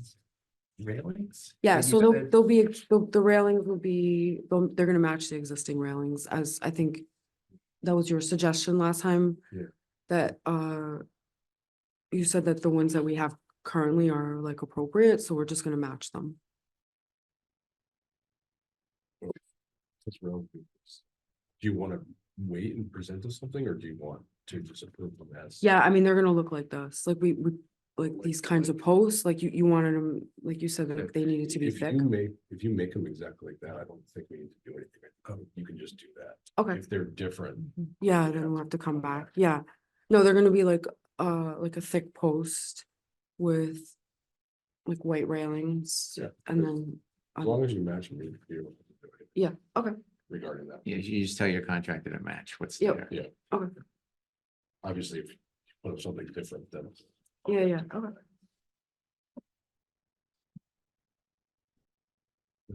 No questions. So we'll add the spec, the cut sheet for the veneer. and- Yeah, so we're gonna vote on it, depending on which way we vote.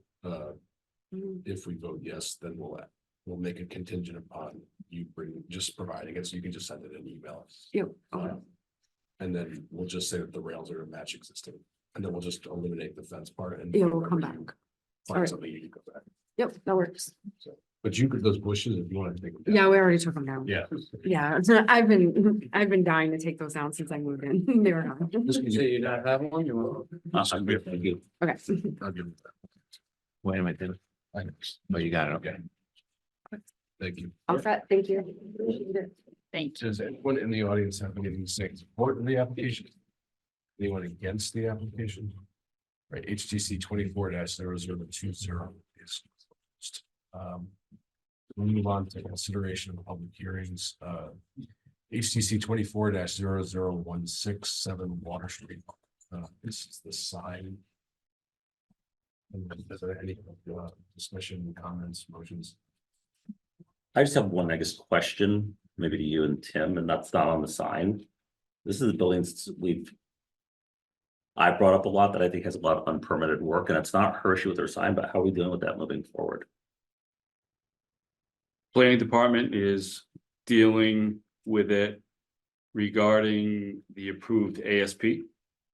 And going to, they're looking for a CO shortly. And we've been in communication with them as to what's going to be required from the planning department point of view, from the historic district perspective, as well as building code compliance. I think we have an initial CO walkthrough on Friday that the process will begin. I don't know if planning has anything scheduled yet. But I know Moses has been in touch with Deb, and Deb has explained to him what's going to be required of him. So So in short, it sounds like you guys are on it. yeah, Okay. we are. To the extent possible. They did call the fire marshal in for, I can't remember, it was some testing the week before I went on vacation, and they were trying to open for they expressed an interest in trying to open for the St. Patrick's Day parade. We said no. It's not even close enough to that point. And that's kind of when things started coming out, what is going to be required from planning department, for building department. And they have subsequently began completing that process. I think we should table that conversation for later. Okay. I think we vote on this side. Alright. So, any motions? I'll make a motion to approve as presented. Keatsman. Goodman will second. All in favor? Paca, I. Brady, aye. Goodman, aye. Ferguson, I. Keatsman, aye. Motion's approved. Sorry, John. No, I'm You here weren't to voting? observe and put in my, probably more than 2 cents, will call it my 10 cents. Sure. HCC 24-0017, this is 2 Elm Street. This is replacement of the fence. So this, I'll make a motion to approve so long as the tall fence is no more than 7 feet and the short fence is no more than 5 feet. So that's a foot higher than specified. Ferguson, second. All in favor? Paca, I. Brady, aye. Goodman, aye. Ferguson, I. Keatsman, aye. That's approved. HTC 24-0018 to Pearl Street. This is the combination of the two buildings. I'll make a comment. Just, Joe, I think your comments were important and appreciated. I think it's a little tough because we don't regulate a lot of what you talked about. Who But does? zoning, Who? zoning. But I think it's what you said was important and valuable and something that we should consider when we make decisions, especially on larger projects. So on that note, though, I will make a motion to approve because I think it's a positive change to the two buildings. Keatsman second. All in favor?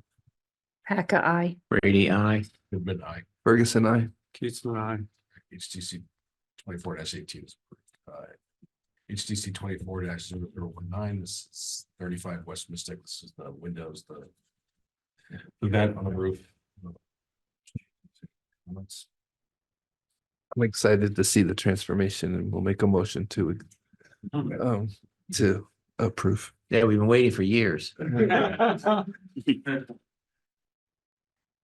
Goodman will second. All in favor? Paca, I. Brady, I. Goodman, aye. Ferguson, I. Keatsman, I. HTC 24-0020, 37 Pearl Street. This is the so this is just the porch replacement contingent upon them submitting a cut sheet of the veneer. That was a motion. Railings to match. That was a motion, as you said it, Eric, or do you want me to say what you just Why said? don't you? I make a motion to approve, provided they provide a cut sheet of the steps, and this is just for the steps, and the railing needs to match like for like. A cut sheet for the For the veneer. veneer, excuse me, And there's no fence. and the fence is not included in this certificate of appropriateness. Do you think she got that? I'm going to start again, No, we got it. I think we're good. If she has any questions, I'll.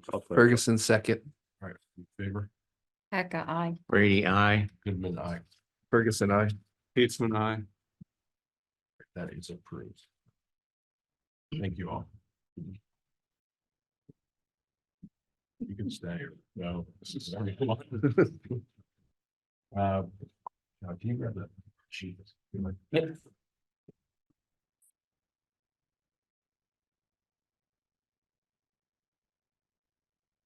Move on to pre-applications. Anna, do you want to come up?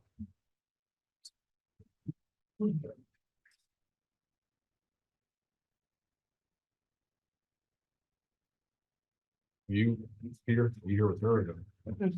No, not this time.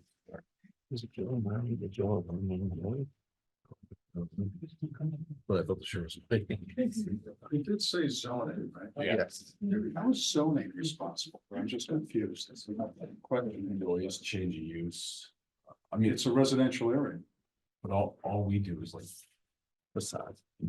So part of what planning and zoning does is they are charged with essentially impact considerations of projects moving forward, not really anything that's existing or Yeah, but yeah, I so. don't think any buildings are changing though. That's not.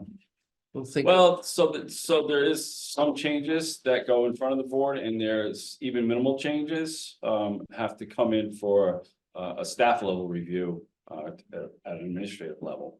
So it is looked at. But your concerns probably should be presented in front of the zoning board. So the planning and zoning board, so moving ahead. So do It's they, brought to the forefront that is, an ongoing concern in the area. As an example, like if someone comes to us with something, we can't say we're not approving it because Sure. it's gonna make more noise. no, I get it. I get it. It sounds to me more like a police matter, Joe.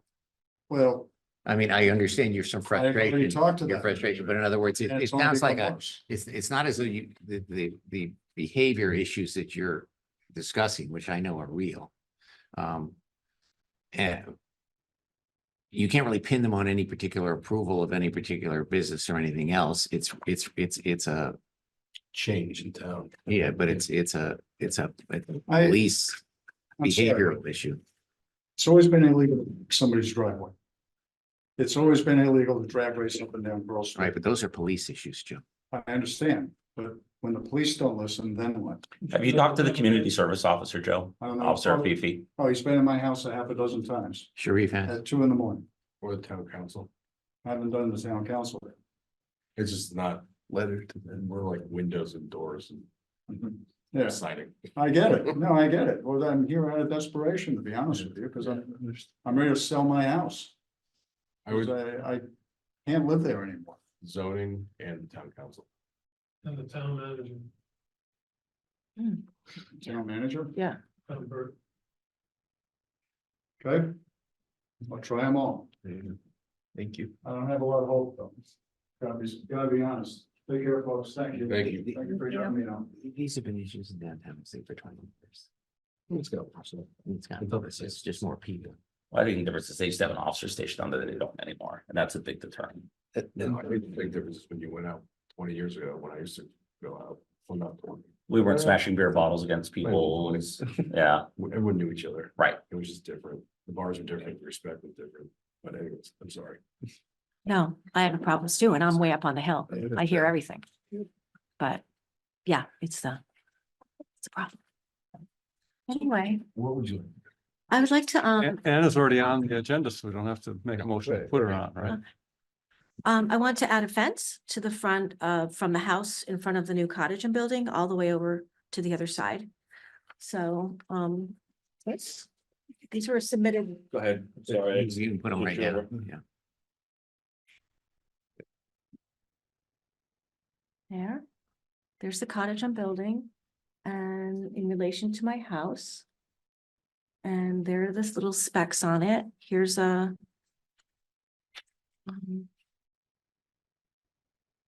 site plan of the cottage. That's where the fence will go right there.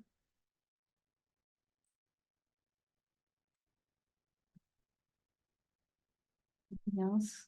We'll go in front of, that's a closer view of the cottage. The fence will be a Chestnut Hill design cedar fence with pressure treated posts, but cedar stakes, finials, and a 5-foot gate to the right over here. And here's a picture of a gate this company did in Stonington. No arbor, just the gate. And this matches an existing gate that I have on the other side of my house. The left-hand opening near my garage. So it actually is an existing cedar fence that was approved maybe 8 years ago. So I just want to continue it on the other side of the property. It's a matching style. Yep, exactly. Exactly matching. I have got double gates and then 2 little side panels in the exact same design currently at my house. Did you submit the application? Yeah. So we gotta just wait till next meeting. Yeah, I guess so. I think it's fine. Yeah, no Great, problem. yeah, thank you. Yeah. But just as a clarification, if you go back the one, see what says gate on that. The page that's underneath. That? Nope, the bottom, I think it's maybe the bottom one now. So that whole entrance right there, all goes away. That's Yeah. no longer a driveway there, that's just a temporary construction. Yes, entrance. that's true. So you guys are clear on that. Mhm. That is gonna be lawn right across that. Yep, it's in front of a lawn lot, basically, in front of that cottage and my house is on the left. It'll all be grass. The driveway for the accessory dwelling unit is combined with the main structure driveway. Yeah, so we don't have to do anything. Yep, yeah, nothing. It's all one big property. Nice. Okay, just the only thing is that one map you drew on, just when you submit it, or if you can, just mark where the gate is and just resend it. Unless you did it. I submitted all these That's through a gate on- Susan that's a gate. Yeah, on the bottom right. right here. Fence gate. Well, yeah, it maybe it's just me, the drawing isn't really clear to me exactly what's happening, but, This one? yeah, that one. Cause it looks like it's the arrow, the things with the arrows that say fence with the arrows on either end. Yes. That's like where the fence is going, Yes. It's only that span from the Okay. original house. and it's got a gate on the far end The from your far right, house. yes, And it goes back along the property line or just across the front? just across the front. Okay, got it. Yep. Now I understand. Thank Mm. you. You want it on like a site plan? 'Cause It's about 80 No, feet. I'm sorry, I'm a little slow sometimes. I just thought the arrowheads look like dimensions, like that's normally what you'd write and say. Oh, it's that's 100 true. feet over there versus. That's true. that's About where the 80 fence feet, goes. that arrow is So now I'm of cedar clear with fence. what you're doing. And so it runs from, does it touch the house? The Yes, fence? it'll go right against the house. Right against the house The and on the right, corner, will the go to back where the corner. property line. Hmm. Yeah, I'm okay with it like that, but if you. Yeah, no, that's if you want fine. it I just drawn, wanted to understand what it was. I wasn't sure. You, No, I don't you're- have anything. Think it's you good. just redraw it without the arrows and just. make it- you just Site build it. plan, Make it red, Make a little- Yeah. bent, something like that, so it really stands out. Or even dotted. We want to make it, you want want make these? lines like, make at the end okay. to show where it ends. Yeah, I was just gonna make. Do you want these papers? No, No. we can't do anything Okay, in 2 weeks, so. for 2 till weeks? the Next meeting. Okay, But you have submitted all of this? Yep. So you may want to resubmit a new drawing of your fence and then more or less, Like that. rather than just write gate, just sort of show the gate. Put the, Yeah, okay, that's, okay, thank you. thank you. Or consult with these guys back here. They're fence experts. What's that? Thank you. Yeah, thank you. Thank you. Eric. We're gonna take a 5-second recess for Ted. Yeah, you can come up with them. We'll adjourn from there.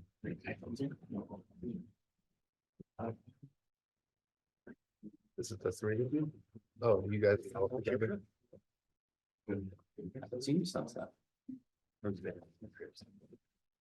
Last month.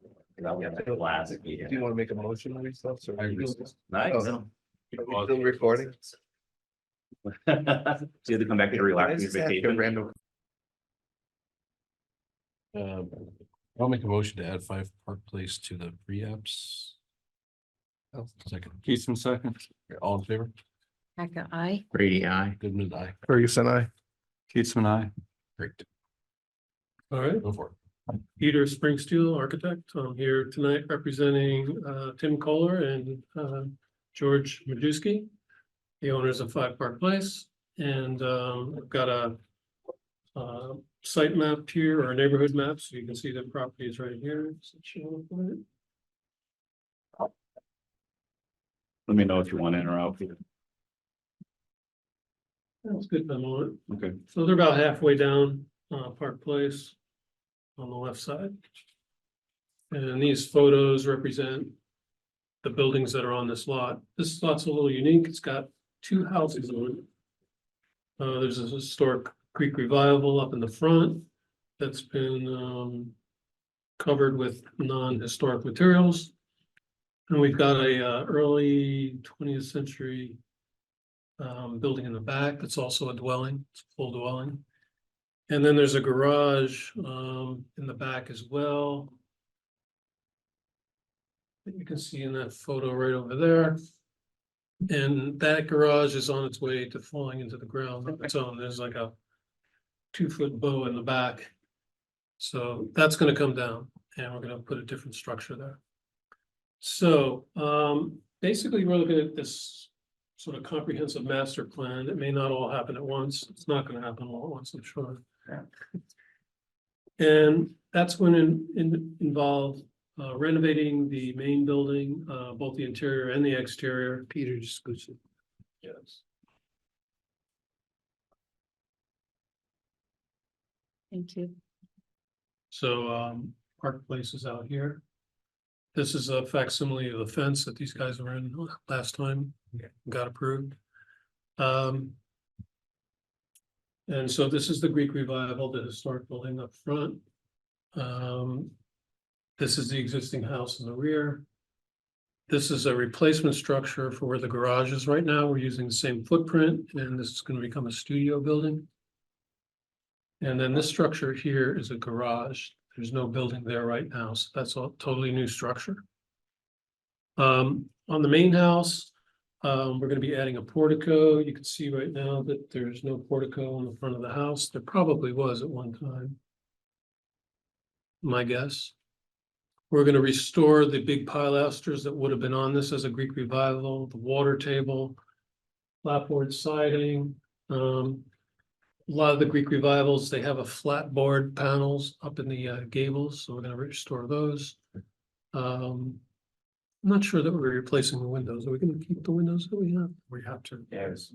Yeah, we're gonna replace. We're gonna replace them. All right, so we'll come back with the spec on the windows next time. They'll be identical. And we're also adding some pediments on top of the windows. That sort of tie in with a pediment that was somewhere on the building already. What's the siding on the building now? That's aluminum. Oh, nice. Gorgeous. Quite modern. We'll send it over to you when we're done. And funny, the bay has all of its original detailing on it, so that will all stay in place. It's got some nice dental moldings and some other kinds of paneling and stuff. That'll all stay in place. I see that. I just don't remember.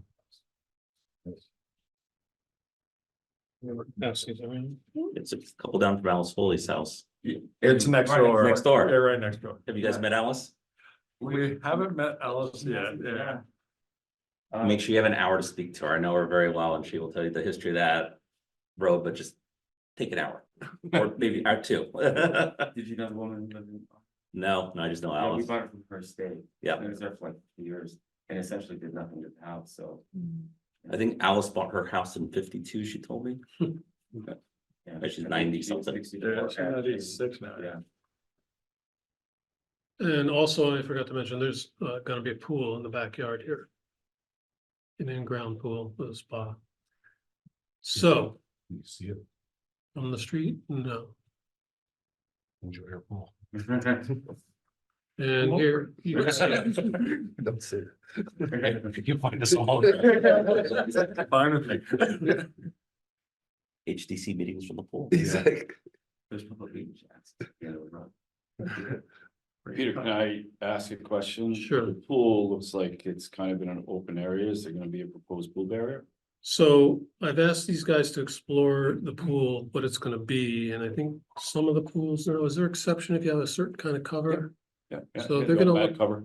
They're gonna look into that. We'll probably be back here a couple of times as we Okay. develop this stuff, but yeah. Yeah, I just, they were talking about, can you see it? And often you may not be able to see the pool itself, but as soon as the barrier goes up, they go. I can see We'll that. be back here. Yeah. and that dilapidated, using your words, garage is the back, that building, and that's same footprint. Okay. Same foot. Just, Sorry, and this doesn't have, well, sort of has to do, but not really. With the pool, if you fence the yard, that's not sufficient enough to provide protection. No, because you can access it from the building. Pool barrier itself. What's You can alarm all the doors and windows that lead to that area. But it has to be, Keep a child from falling in, right? and pool barrier fences are of a different requirement than a standard. Yeah, I knew that, Yeah, but it doesn't, you have to actually enclose the pool area. you have to enclose the area where the pool is. And you can use, to enclose the area where the pool is, you can use a structure as the enclosure. But any place where you can get out of the structure and into the pool area has to be alarmed. Sorry, I was just curious. Yeah. There's also a pergola planned right here. You can see the site plan as well, right here. So on the existing building in the rear, really the only big change on this is there's a very narrow porch on the front of this, and it's very in poor shape. And the dimension of it is makes it very sort of uncomfortable to sit on. So we're gonna create a deeper porch. We're gonna get rid of the solid rail that they have and put a picket rail in, which is more compatible with, I think, the look of the building. We're gonna re-side and re-window this too. Yeah, to match. And did you say the siding? You said it was aluminum currently, but did you say that it's We're going gonna to do be? clapboard on the main building. Okay. We're gonna do clapboard on That's the what I residential. meant. Okay, Yeah. I just don't. It'll probably be fiber cement. Yeah. Encourage it. So the garage.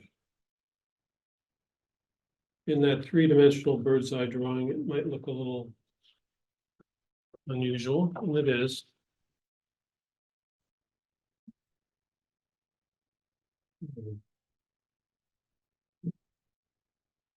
So what we're gonna try to do with the garage is on top of it, there's gonna be a deck area and there's a stair. I think you saw it in the 3D coming up the back, that you're not gonna really see the stair on much of it. But it's gonna have a flat roof. And in order to sort of dress it up and bring it into context with the rest of the property is that we're gonna Greekify it, so to speak. We're gonna have a big frieze board across the top with the railing, short railing on top of that. We're gonna do the corner boards and the clapboards, and we're gonna get a more historic looking garage door. And again, we've got some pediments built up that are enlargements of the ones that are on the windows of the house. So we're bringing some of the elements in to tie these two together, although the flat roof is not necessarily a traditional shape. There are flat roof structures around, and as long as they're treated in the right way, I think they're appropriate. Just slide just for the record, just slide. Sorry, guys.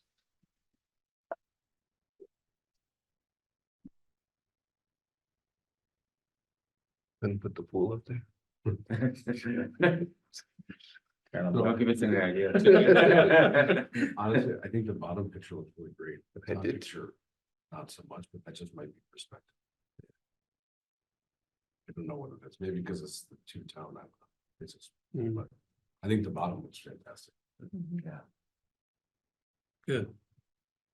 And then you can see the pergola peeking through. Is there a second floor deck on the current building? No, so if you look at those photos, That's- no, yeah, okay. it's just a flat roof That's- up there, so we are putting a deck up on there, which is this Okay. right here.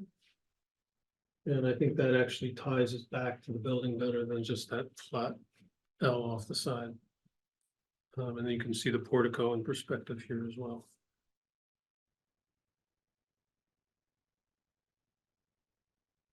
So the studio building is sort of a takeoff of a sort of 1920s style building that you might see, and Tim had given me an inspiration photo that had that feel about it. So it's got a lot of glass on it, but it's broken down into small panes and a gang of these types of windows to bring in light. Just scooch, again, for the community's purposes. Can you zoom out? What's that? Can you zoom out a little bit? Sure. I'll go to the elevations of this in a minute. But you will see a view of this from the street a little bit. Right now, there's a lot of greenery along the two sides of this property, so you don't see a lot of this right now, but we're gonna pretend it's not there. Just in case for everyone else's clarification too, in the bottom photo, that the guest house isn't proportionate. Correct. Yeah. It's like a back of the lot. It's Yeah. set back. It looks like it's all. Yeah, I see it. this is flat orthographic views, so everything looks like it's up front. But the perspective shows you really the relationships.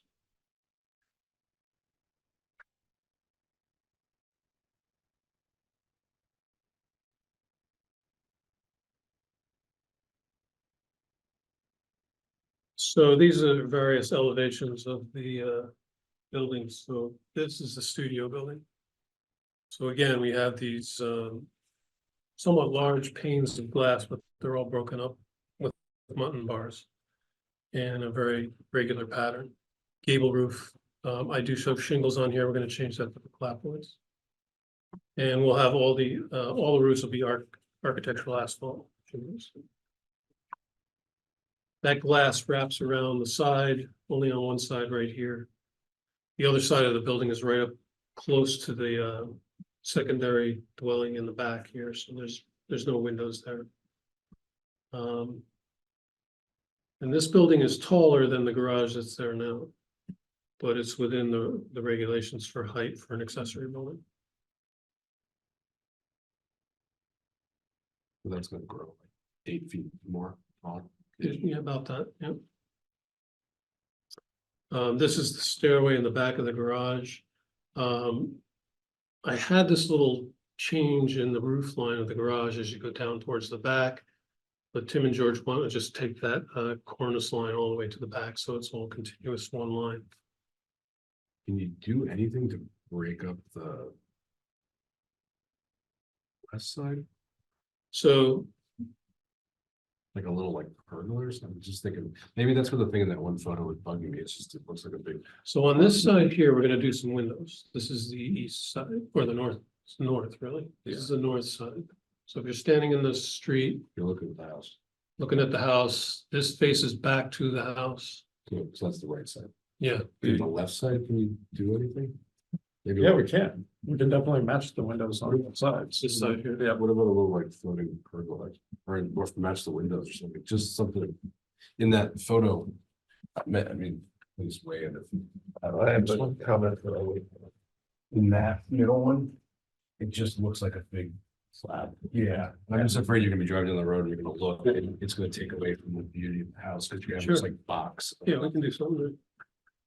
So, I'm not sure, a pergola, I'm not sure, because there's only a few feet there. yeah, you work your magic. I think matching the windows would be, Okay, So they're gonna be pretty similar to this on both sides, then we could do that on both sides. So do too much. yeah, Or if you're opposed to it, believe me, I don't. No, actually, I like it. I love light actually in the garage. So. I'm just, this is just my own Bill Ferguson's opinion, but that accessory dwelling with all the paints is just throwing me off. I'm just, I'm not, I don't want to sound critical, because I understand it's your vision, and that, Peter, you're an amazing architect. I'm not trying to be critical of either one of you, but I'm just saying it is just not historical. It's just, I'm gonna shoot from the hip and say it almost looks like a greenhouse to me, and Which would have been historical. oh, Right. okay, well, but you're not okay, wrong. I'm gonna throw John Goodrich's opinion in. Okay. So the design actually comes from Alexander. Calder, Alexander Calder. It's his studio. Oh. It's the exact same kind of Well, look. and that's what I was gonna say. So Peter's, they're restoring the Greek revival, which I think is awesome, the very historic part of it. There's nothing historic about garages. So I think the garage is fine. Alexander Calder, the artist, Yeah. he built this about 80 years ago Oh, so in awesome. Roxbury. And Okay. it's a really famous Okay. building now. Right, Okay. and so that's what I was gonna say. So Yeah. like so many other properties in this town that maybe the main house is from, let's say 1820, but they evolved. Yeah. No, To me, I think this shows an evolution of the property. in Don't, the early 20th century, these kinds of buildings were pretty okay. common. Okay.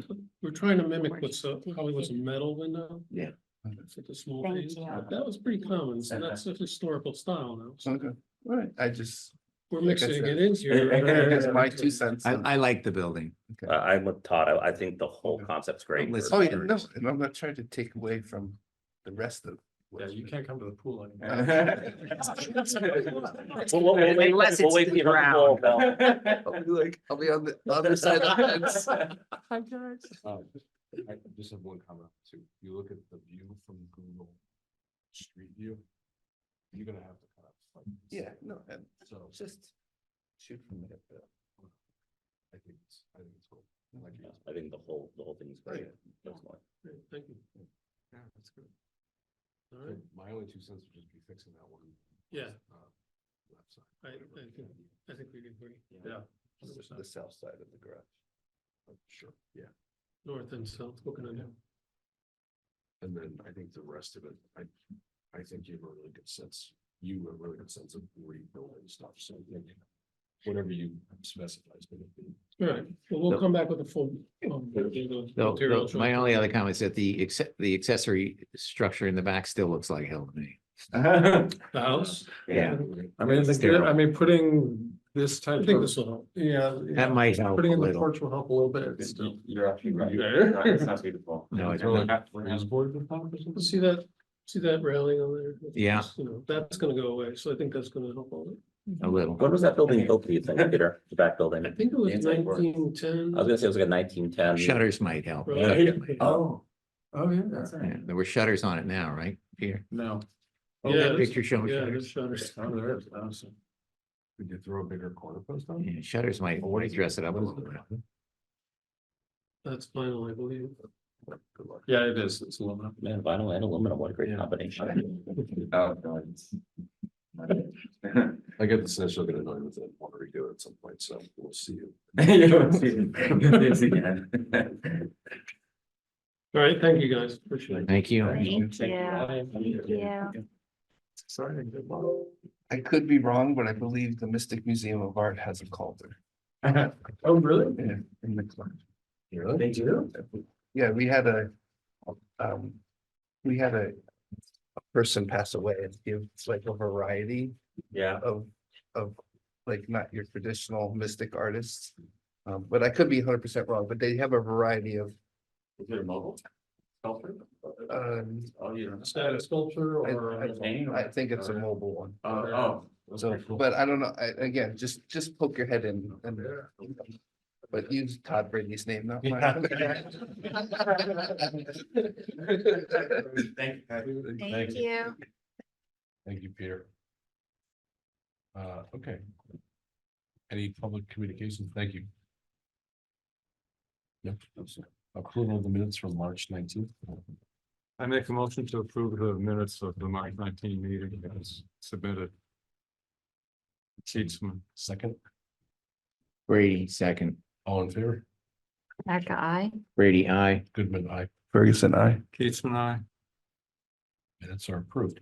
On old business, I did want to just go back to. Sure. So. I know we've beaten this to death, including getting Rich out here and going through the whole thing. I just think I think if you, this is my opinion, if you have things that you think are violations, or anyone does for that matter, I think it should be brought to the attention.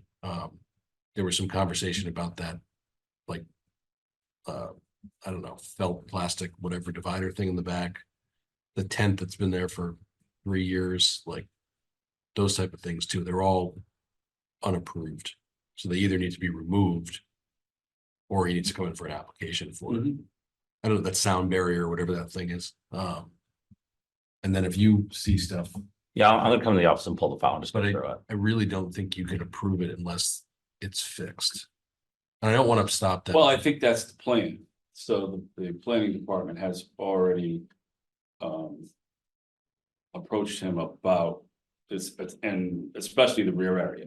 Yep. The corrections that are gonna be required in the rear area based on the administrative site plan that was approved for the area.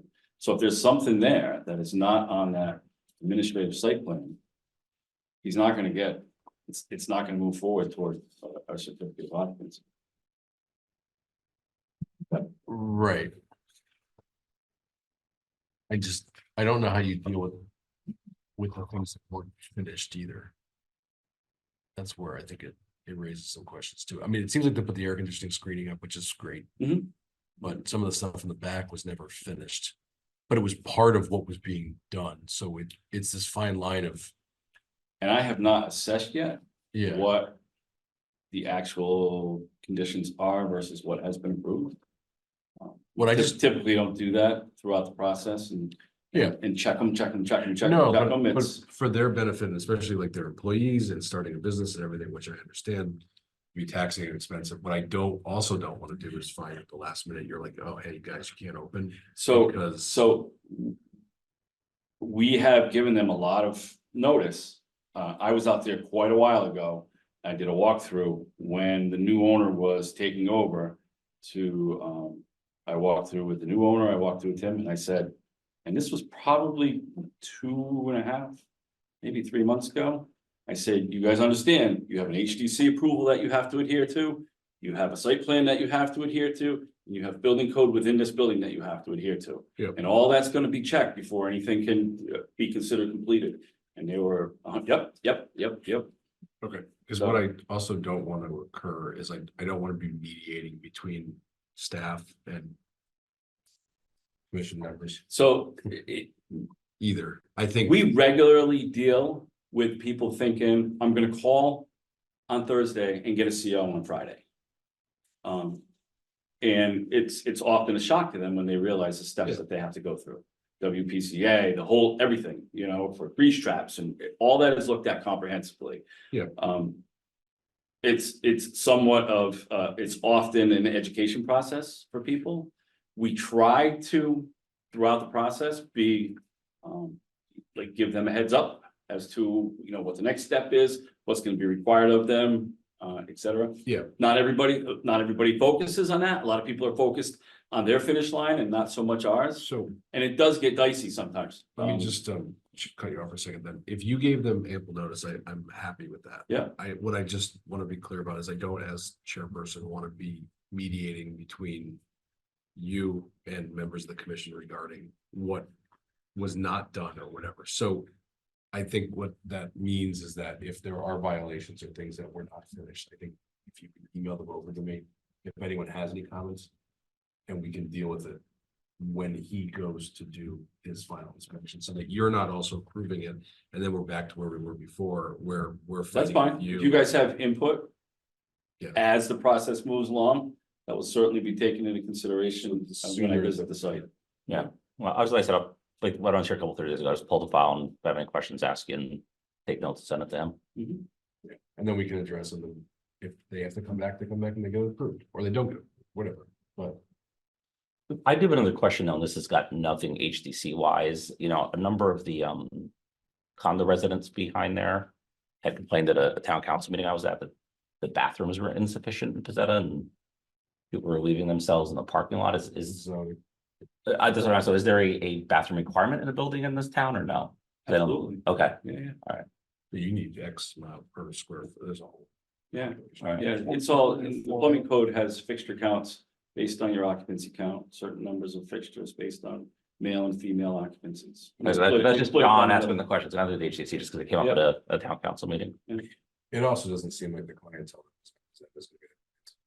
Probably true, probably true. them. And, you know, they Yeah. could be people that were across the street that, Parked over Like, there there's 3 sides to every store, I Right. must listen to one side in there and Right. I didn't know. you know, like the gentleman who was in earlier that was complaining about somebody parking across the end of his driveway. There might not be a single late night operation in downtown Mystic, and he could still face a parking problem on a busy public day or something. So it's not, you know, it's all kind of fluid. If you certain aspects. So again, just to be clear, if there's anything that anyone was. You weren't part of it, so unless you see stuff that you bring up, but if anyone that was part of it. Has things that they realized were done that shouldn't have been done, or things that were not completed that were really critical to the process, just email them to me. And then we can do it. If you don't though. And he goes to do his approval and it's reasonable, I'm not gonna put him in a fight, Yeah, I agree. so. Yeah, absolutely. 100%. If you guys have something that has come to your attention that you want looked at specifically during that final process, by all means, bring it to my Just attention. just to be clear. And not on that application, on any, for that matter. I will say on that one, though, that temporary stuff that was put up just needs to go or get approved. And that includes that. So I work closely with the planning department when it gets down to the end on this kind of stuff. To confirm that that is the case. I also don't think it would be as big of a deal if it wasn't such a back and forth for a long period of time. Yeah. So, on that note, you had some old business on Bank and Bridge. Oh, yeah. So what's, the keg fence, Keg fence? the keg fence. I don't know what's going on with the keg fence, but I did email Walter before I went on vacation and I had a reply email. That from him stating that he has the 3-foot fence, it is on site. And he plans on getting it installed in the next 4 or 6 weeks. Okay, fair enough. That's what about the line of kegs? It looks like complete crap. He has no approval for any fence from the historic district. That's the problem. So whatever he wants to put up, he has to come in and get it. But he does have an approval in zoning. Doesn't matter. I know, but that's, He has approval for a 3-foot fence. He doesn't have an aesthetic approval, so he's got to come to us and get the material and fence approved. I don't think he's gonna come in front of you. Then Do you want a 3-foot fence? Do you want kegs? Do you want a 2-foot fence? I just. Do you want him, if, you know? If he comes and I don't want to be doing this battle with people that are in this. I understand that. It never should have opened, period. It should have been, this all should have been worked out before you were here. And I know it's not your problem, but it should have been. And the fact is, it's not approved. It's got to get approved. He doesn't want to come, don't come, but he's in violation. Okay, Violate him, do whatever you got to do, put a notice in and move on. all right. So get back, and I'm sorry not to cut you off, the kegs, what can we do about the line of kegs out front, because it looks like garbage. We can't do anything. Probably at this point, nothing. It's blight, That's not our thing. I know, but I'm complaining as a citizen to you about blight. Yeah, and Tom, I talked to Tom about it because had the emails yesterday that came through they came in over the weekend. Yep. And he said that he was gonna follow up on it, and then I talked to him today about the fence. He said, well, I'll give it a little bit and see what happens with it, and I just, considering the fact that we're on edge with this application anyways, I think we should just, I agree with you, but I think we should just keep it to just particular items. Okay, If you want to file a blight complaint, by all means, go file a blight complaint. not as anything to do with this commission, it's just a citizen of the town. Because I right? just don't want to muddy, I I don't agree. want to muddy the issue, but we have one specific issue that needs to get resolved and it has to get resolved. It is a violation. We've all determined that. We've gone I back and forth. completely We've agree with spent you. hours of our time, including pre-meetings and special meetings and attorney meetings, and just fix it. I completely agree with you. If he doesn't want to, it's a violation, follow the process. Or let us vote that it is a violation. I mean, I'll vote now if you want, but follow the process. well. I don't know if you can vote on something that you're gonna consider a violation, it's not there. If he puts that 3-foot fence in, The current fence is a violation. We've already voted Right. that that was a violation. right, and it's a violation on you, and it's a violation on his zoning approval too. And he is offered to correct it, to make it 3-foot to be compliant with his site plan as submitted. Yeah, but we need to, putting up some rickety, hypothetically, putting up some rickety 3-foot version of the existing 2-foot version is not gonna probably be something that this commission, at least from what I can tell, is gonna be happy with. But it needs to come here and be voted on. Otherwise, he has approval for a 3-foot fence, but he has no approval for what that fence. All would right, be. so we'll let the process continue to play out. If he puts it up, we'll give him a notice of violation. You have to already. From an HDC. You already should give a notice of violations. They're already a violation. He put up something that wasn't approved. There's already a violation. I'd have to look at that further because he was, No, I'm sorry. I'm not trying to. yeah, Really? I understand where you're coming from, and I'm trying to look at the zoning side and what was approved on the zoning side and the conversation that Rich has had with you guys, how you never really took offense in under application. So, I wanted to make the argument that we did take it into consideration that there was that but detail. didn't he issue? He said the detail was irrelevant, which I didn't agree. I still don't agree. Okay, well, then it circles back to you But guys what he- revisiting, and What he put up was never approved. I agree with It that, is- and he's proposing But that is- what he's gonna put up that- is going to that be is- compliant. That is a violation currently. I agree, and he is currently working with us to correct it. But it's But a in 4 to violation. 6 weeks. Or, but the fact that, I hear what you're saying, Eric, but practically speaking, if he puts the fence up and he doesn't have approval and he has to come in here to get it approved, then that's what he'll do, right? I just. So Or let's not. not just keep talking about this forever. No, We're not making no, any progress. I You know what I'm agree, saying? which is I think why he needs to send a letter, or the staff needs to send a letter of violation for what's currently existing. So he's on notice that he has a violation, and then he can either put up the new stuff and find himself in another violation, or he can come to us and get the thing approved. And we can either approve it or not approve it, and then he either moves forward as it is approved and we move on, which I would love to do, or it's not approved, and then he's got to get something that is provable. That's the process. That's a very reasonable process too. If someone gets approval for, any of these things, someone comes in here and gets approval for a 3-foot cedar fence and they go put up a 3-foot vinyl fence, it's a violation. A 2-foot vinyl fence, no, I don't, whatever, make up the scenario. I agree, that the fence that is there now was never approved at either zoning or in front of this commission, whether it was considered presented or not. And the I handbook. agree, I The agree. handbook's very clear, our rules are very clear that if you put something up that you never approved for, it's a violation. Mhm. So give him the violation. Whether he does anything about it, but at least you did the process, we Okay. did the process. We followed it, it's fair. I mean, we've only been talking about it for 2 years, but it eventually. Well, my thoughts are on it. That if we start poking the bear on it, we're gonna get anything out of it. And it's my goal to try to get some resolve out of it. To try to get the 2-foot fence down, try to get the kegs removed, try to get a comprehensive 3-foot fence around it, which is what I think everybody has wanted all along. But you're not gonna get it. I feel like I have gained some ground with it.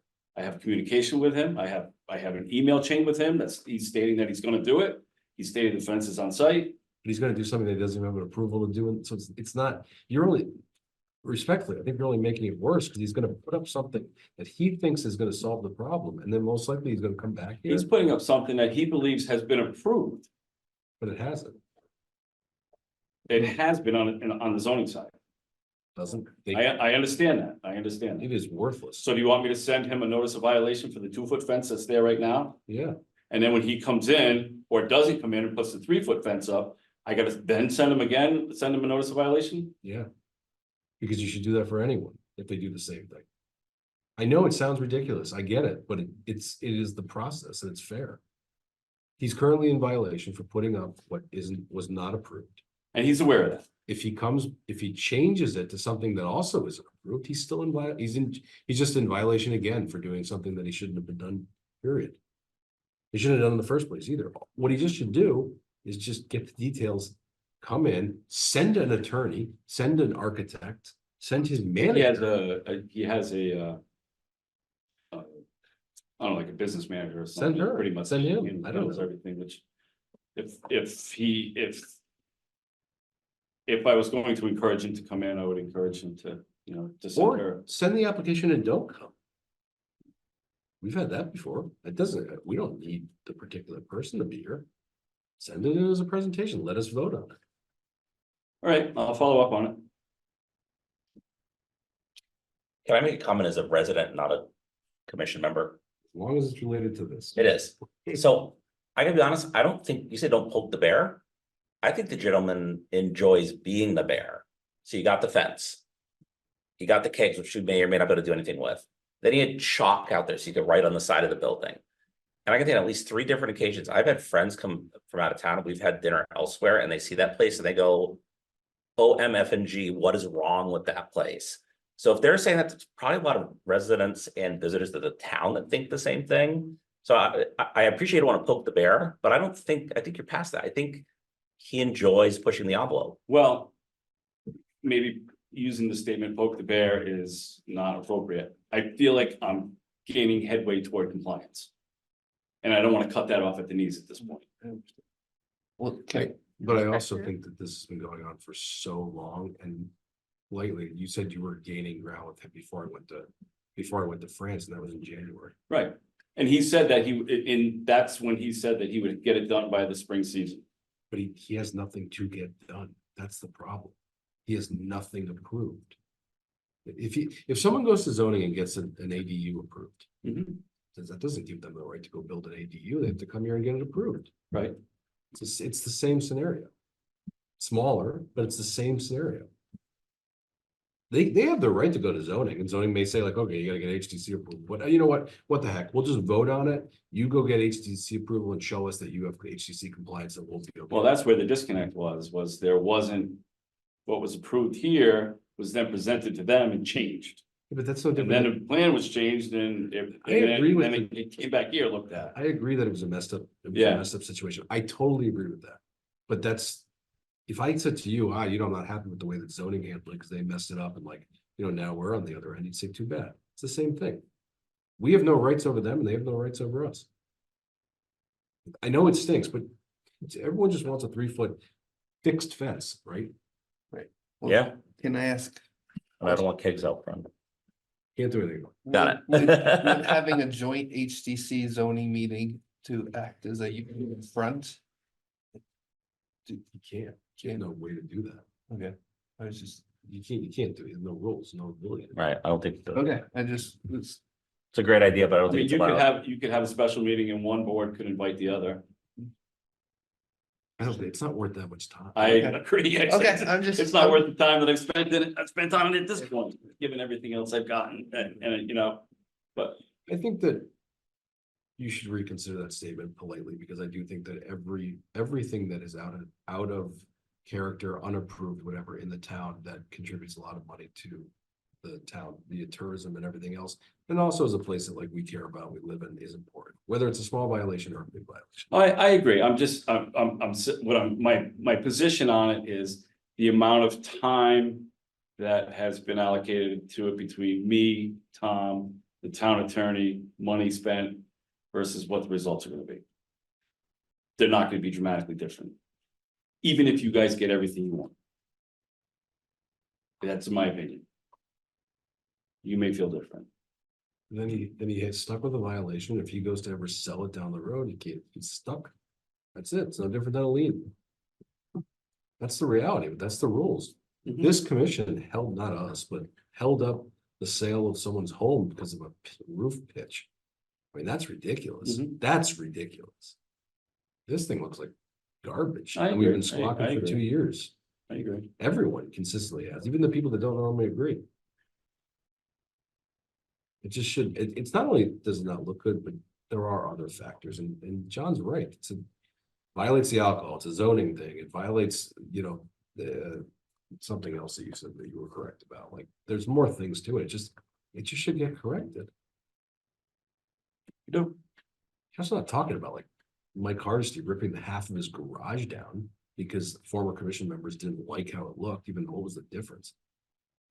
You had to tear the whole garage down. This is a thing that he got at Home Depot. It's a landscape fence. We'll put a real fence in. Can we take away his CO? No. No. Okay. I also don't think, I just think follow the process. Issue the violation for the current thing. Let him decide what he wants to do. If he puts up something that wasn't approved, issue another violation. That's it. Unless someone has some other change to the rules or reads it differently or whatever, that's the reality. Whether you agree with it or not, that's what it is. So, anyways, on that lovely note, anything else? Any new business? I guess that was. There were no I'm good. additional enforcement actions. Did you ever do anything with that fence on High Street, that vinyl fence when you come down the hill? On High Street, Am I right? Corner of West Main and High, is that the one you're talking about? Yeah, Tom started that a while ago, but then it seemed like. That I don't know. I'd have to get, When you're coming down the hill, and the Baptist church is on your left, what's that now coming from? coming from Allen Street, Yeah, going down the hill, church is on your left. If you look to the right, there's a yellow house up on the rock. To the coming right. down Allen Street, No, no. No, if you come down Allen Street, let's say you're, from Allen Street toward downtown. Yeah, Yeah, church is on your left, yeah, big yellow house on the top. yep. Right to the right of that, there's a now white vinyl fence that was originally like a cedar fence or something. Oh, I don't know. I Tom was working on it and then it seemed like it just dropped off the radar. So So that's corner of High and West Main. Hi. pretty much, yeah, that would be a good location, Yeah. High End in West Main. On the High and Brookwood. east side. Yes, So. Southeast side, south. Southeast side. this is Library Street running into West Mystic. Yeah. That's High Street over there and it runs across that. I'll give you. So you're coming down Library and West Mystic is to Yeah. your right. So you're coming down Library, not West Mystic. Either one. You come down New London Road, actually, Or to New West London Main, Road, wherever yeah. it changes, I don't know. Okay. No, it So is it like changes up on that hill? Right to the right. That's right, you're right, goes to the right, I'll tell you the. Main, yeah. West Main. It is 92 High Street, I believe. It's 92. I will touch base with Tom on it. See what the status is. That is all I have. Anything else? Yep. All right. We're good. Excuse me.